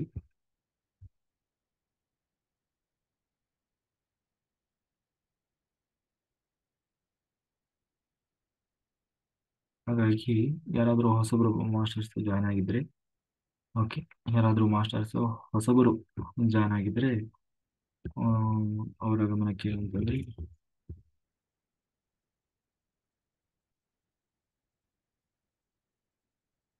ಎಲ್ಲರೂ ಚೇರ್ ಮೇಲೆ ಕೂತ್ಕೊಳ್ಳಿ. ಚೇರ್ ಮೇಲೆ ಕೂತ್ಕೊಂಡು ಧ್ಯಾನ ಮಾಡಿ. ನಿದ್ದೆ ಬಂದ್ರೆ ಎದ್ದೋಗಿ ಮಲಗಬಾರ್ದು, ಆಯ್ತಾ? ಚೇರ್ ಮೇಲೆ ಧ್ಯಾನ ಸ್ಥಿತಿಯಲ್ಲಿ ನಿದ್ರೆಗೆ ಜಾರಬೇಕು. ಪಕ್ಕದಲ್ಲೇ ಬೆಡ್ ಹಾಕೊಂಡು ಬೆಡ್ ಪಕ್ಕದಲ್ಲೆಲ್ಲ ಕೂತ್ಕೊಂಡ್ರೆ ಹಂಗೆ ಹೊರಗೆ ಮಲಗಿ ಬಿಡ್ತೀರಿ. ಆದಷ್ಟು ಬೇಗ ಅದನ್ನೆಲ್ಲ ನಿದ್ದೆಗೆ ಎಳಿಲಿಕ್ಕೆ ಬೇಕಾದಂತ ವ್ಯವಸ್ಥೆ ಏನಿದೆ ಅದನ್ನೆಲ್ಲ ಸ್ವಲ್ಪ ದೂರ ಇಟ್ಟು ಆದಷ್ಟು ಎಚ್ಚರ ಸ್ಥಿತಿಯಲ್ಲಿ ಧ್ಯಾನ ಮಾಡಿ, ಯೋಗ ನಿದ್ರೆ ಮಾಡಿ. ಆದಷ್ಟು ಸಾಧ್ಯವಾಗಲಿಲ್ಲ ಅಂದ್ರೆ ಯೋಗ ನಿದ್ರೆ ಮಾಡಿ. ಯೋಗ ನಿದ್ರೆ ಪ್ರಾಕ್ಟೀಸ್ ಮಾಡಬೇಕು ಮೊದಲು. ಹ್ಮ್ ನಾವು ಅವತ್ತು 4 ಸ್ಟೆಪ್ ಹೇಳಿದ ಹಾಗೆ 4 ಲೆವೆಲ್, ಆ ಲೆವೆಲ್ ಅನ್ನು ದಾಟುವ ಆ ಲೆವೆಲ್ ನಲ್ಲಿ ಮೊದಲನೇ ಹಂತ ಯಾವುದು? ಯೋಗ ನಿದ್ರಾ ಸ್ಥಿತಿ. ರಾತ್ರಿ ಎಲ್ಲ ಯೋಗ ನಿದ್ರಾ ಸ್ಥಿತಿಯಲ್ಲಿಯೇ ಆ ಕಳೀತಾನೆ. ನಂತರ ಅವೇರ್ನೆಸ್ ಕ್ರಿಯೇಟ್ ಆಗ್ತದೆ. ಆಮೇಲೆ ಎನರ್ಜಿ ಲೆವೆಲ್ ಹೈ ಆದಾಗ ಆಸ್ಟ್ರಲ್ ಟ್ರಾವೆಲ್ ಸ್ಟಾರ್ಟ್ ಆಗ್ತದೆ, ಆಸ್ಟ್ರಲ್ ಬಾಡಿಯಿಂದ. ಅದು 3ನೇ ಹಂತ. ಯಾವಾಗ ವಿಲ್ಡಮ್ ಶೇರಿಂಗ್ ಅನ್ನೋದು ಶುರುವಾಗ್ತದೆ ಅದು 4ನೇ ಹಂತ. ಆಯ್ತಾ? ಆ ಆ ಆ ಸ್ಥಿತಿಯಲ್ಲಿ ಅವನು ಎನ್ಲೈಟನ್ಮೆಂಟ್ ಆಗಿದ್ದಾರೆ ಅಂತ. ಹಾಗಾಗಿ ಆ ರಾತ್ರಿ ಎಲ್ಲ ಚೆನ್ನಾಗಿ ಧ್ಯಾನ ಮಾಡಿ, ಬೆಳಿಗ್ಗೆವರೆಗೂ ಮಾಡಿ. ತುಂಬಾ ಮಾಸ್ಟರ್ಸ್ ಬೆಳಿಗ್ಗೆವರೆಗೂ ಇರ್ತಾರೆ. ಆಮೇಲೆ ಆ ಏನು ಅದೇ ಈಗ ಇಷ್ಟು ದಿವಸ ಲೈವ್ ಕೊಡ್ತಾ ಇದ್ವಿ ಯೂಟ್ಯೂಬ್ ಅಲ್ಲಿ. ಅದು ಕೆಲವು ಸ್ವಲ್ಪ ಟೆಕ್ನಿಕಲ್ ಇಶ್ಯೂಸ್ ಬರ್ತಾ ಇದೆ. ಹಾಗಾಗಿ ಒಂದ್ 2-3 ದಿವಸ, 3-4 ದಿವಸ ಪುನಃ ನಾವು ಬಟ್ ಅದಕ್ಕೆಲ್ಲ ಸಿಕ್ಕಿದೆ ಸ್ವಲ್ಪ ಸೊಲ್ಯೂಷನ್. ಆಯ್ತಾ? ಇನ್ನು ಮುಂದೆ ಯೂಟ್ಯೂಬಲ್ಲೂ ಕೂಡ ಲೈವ್ ಕೊಡೋಣ. ಯಾಕಂದ್ರೆ ಇಲ್ಲಾಂದ್ರೆ ಈಗ ನೋಡಿ, ಯೂಟ್ಯೂಬ್ ಅಲ್ಲಿ ಲೈವ್ ಕೊಟ್ಟಿದ್ರೆ ಸುಮಾರು ಒಂದು 25-30 ಮಾಸ್ಟರ್ಸ್ ಯೂಟ್ಯೂಬ್ ಅಲ್ಲಿ ವೀಕ್ಷಣೆ ಮಾಡ್ತಾ ಇದ್ರು. ಈಗ ಎಲ್ಲರಿಗೂ ಇಲ್ದಂಗೆ ಆಯ್ತು. ಇರ್ಲಿ, ಒಂದು 2-3 ದಿವಸ ಸಮಯ ಅವಕಾಶ ಕೊಡಿ, ಖಂಡಿತ ಅದಕ್ಕೆ ವ್ಯವಸ್ಥೆ ಮಾಡೋಣ. Thank you. ಓಕೆ ಮಾಸ್ಟರ್ಸ್, ಈಗ ನಾವು ಸಂಕಲ್ಪ ಮಾಡಿ open I meditation, next 20 minutes open I meditation ಮಾಡೋಣ. ಎಲ್ಲರೂ ದೀಪ ಹಚ್ಕೊಳ್ಳಿ. ಆಮೇಲೆ ಕೆಲವರು ಆ ಏನೇನೋ ತಿಳ್ಕೊಳ್ತಾರೆ, ದೀಪ ಬೆಳಗ್ಗೆವರೆಗೂ ಹಚ್ಚಿಡ್ಬೇಕಾ ಅಥವಾ ದೀಪ ಹಚ್ಚಿ ಇಟ್ಕೊಂಡು ನಾವು ಧ್ಯಾನ ಮಾಡ್ಬೇಕಾ, ಏನೇನೋ ಡೌಟ್ಸ್. ಬರೀ 20 ನಿಮಿಷ ಅಷ್ಟೇ ದೀಪ ಬೇಕಾಗಿರೋದು, ಆಯ್ತಾ? 20 ನಿಮಿಷ ಅಷ್ಟೇ. ನೀವು ಅದು ಏಕೆ ಅಂತಂದ್ರೆ, ದೀಪ ಹಚ್ಚಿ ನಾವು ಅದನ್ನು ಓಪನ್ ಐ ಅಂದ್ರೆ ಕಣ್ಣು ಓಪನ್ ಮಾಡಿ ಆ ದೀಪವನ್ನೇ ನೋಡ್ತಾ, ಆಯ್ತಾ? ಅದು 20 ನಿಮಿಷ ಅಷ್ಟೇ. ಆಮೇಲೆ ನೀವು ಸುಮ್ಮನೆ ಅದನ್ನ ದೂರ ಎತ್ತಿಟ್ಬಿಡ್ರಿ. ಅದು ಎಣ್ಣೆ ನೀವು ಸ್ವಲ್ಪ ಹಾಕಿ ಹಚ್ಚಿರಿ, ಸ್ವಲ್ಪ ಹೊತ್ತು ಬರುತ್ತೆ ಅದು ಹಾಗೆ ಆಫ್ ಆಗ್ತದೆ, ಆಯ್ತಾ? ಆಮೇಲೆ ಕ್ಯಾಂಡಲ್ ಇದ್ರೆ ಆರಿಸ್ಬಿಡಿ ಅಷ್ಟೇ. ಅದು ಬಿಟ್ಟು ನೀವು ಪಕ್ಕದಲ್ಲೇ ದೀಪ ಹಚ್ಚಿಟ್ಕೊಂಡು ಬೆಳತನಕ ಯಪ್ಪ ಏನೇನೆಲ್ಲ ಅರ್ಥ ಮಾಡ್ಕೊಂತಾರಪ್ಪ. ಎಷ್ಟು ಸ್ಪಷ್ಟವಾಗಿ ಹೇಳಿದ್ರು ಏನೇನೋ ಅಪಾರ್ಥ ಮಾಡ್ಕೊಳ್ತಾರೆ ಅಂದ್ರೆ. ಹ್ಮ್ ಹಾಗಾಗಿ ಆ ಥರ ಎಲ್ಲ ಏನು ಮಾಡಕ್ ಹೋಗ್ಬೇಡ್ರಿ. Very good.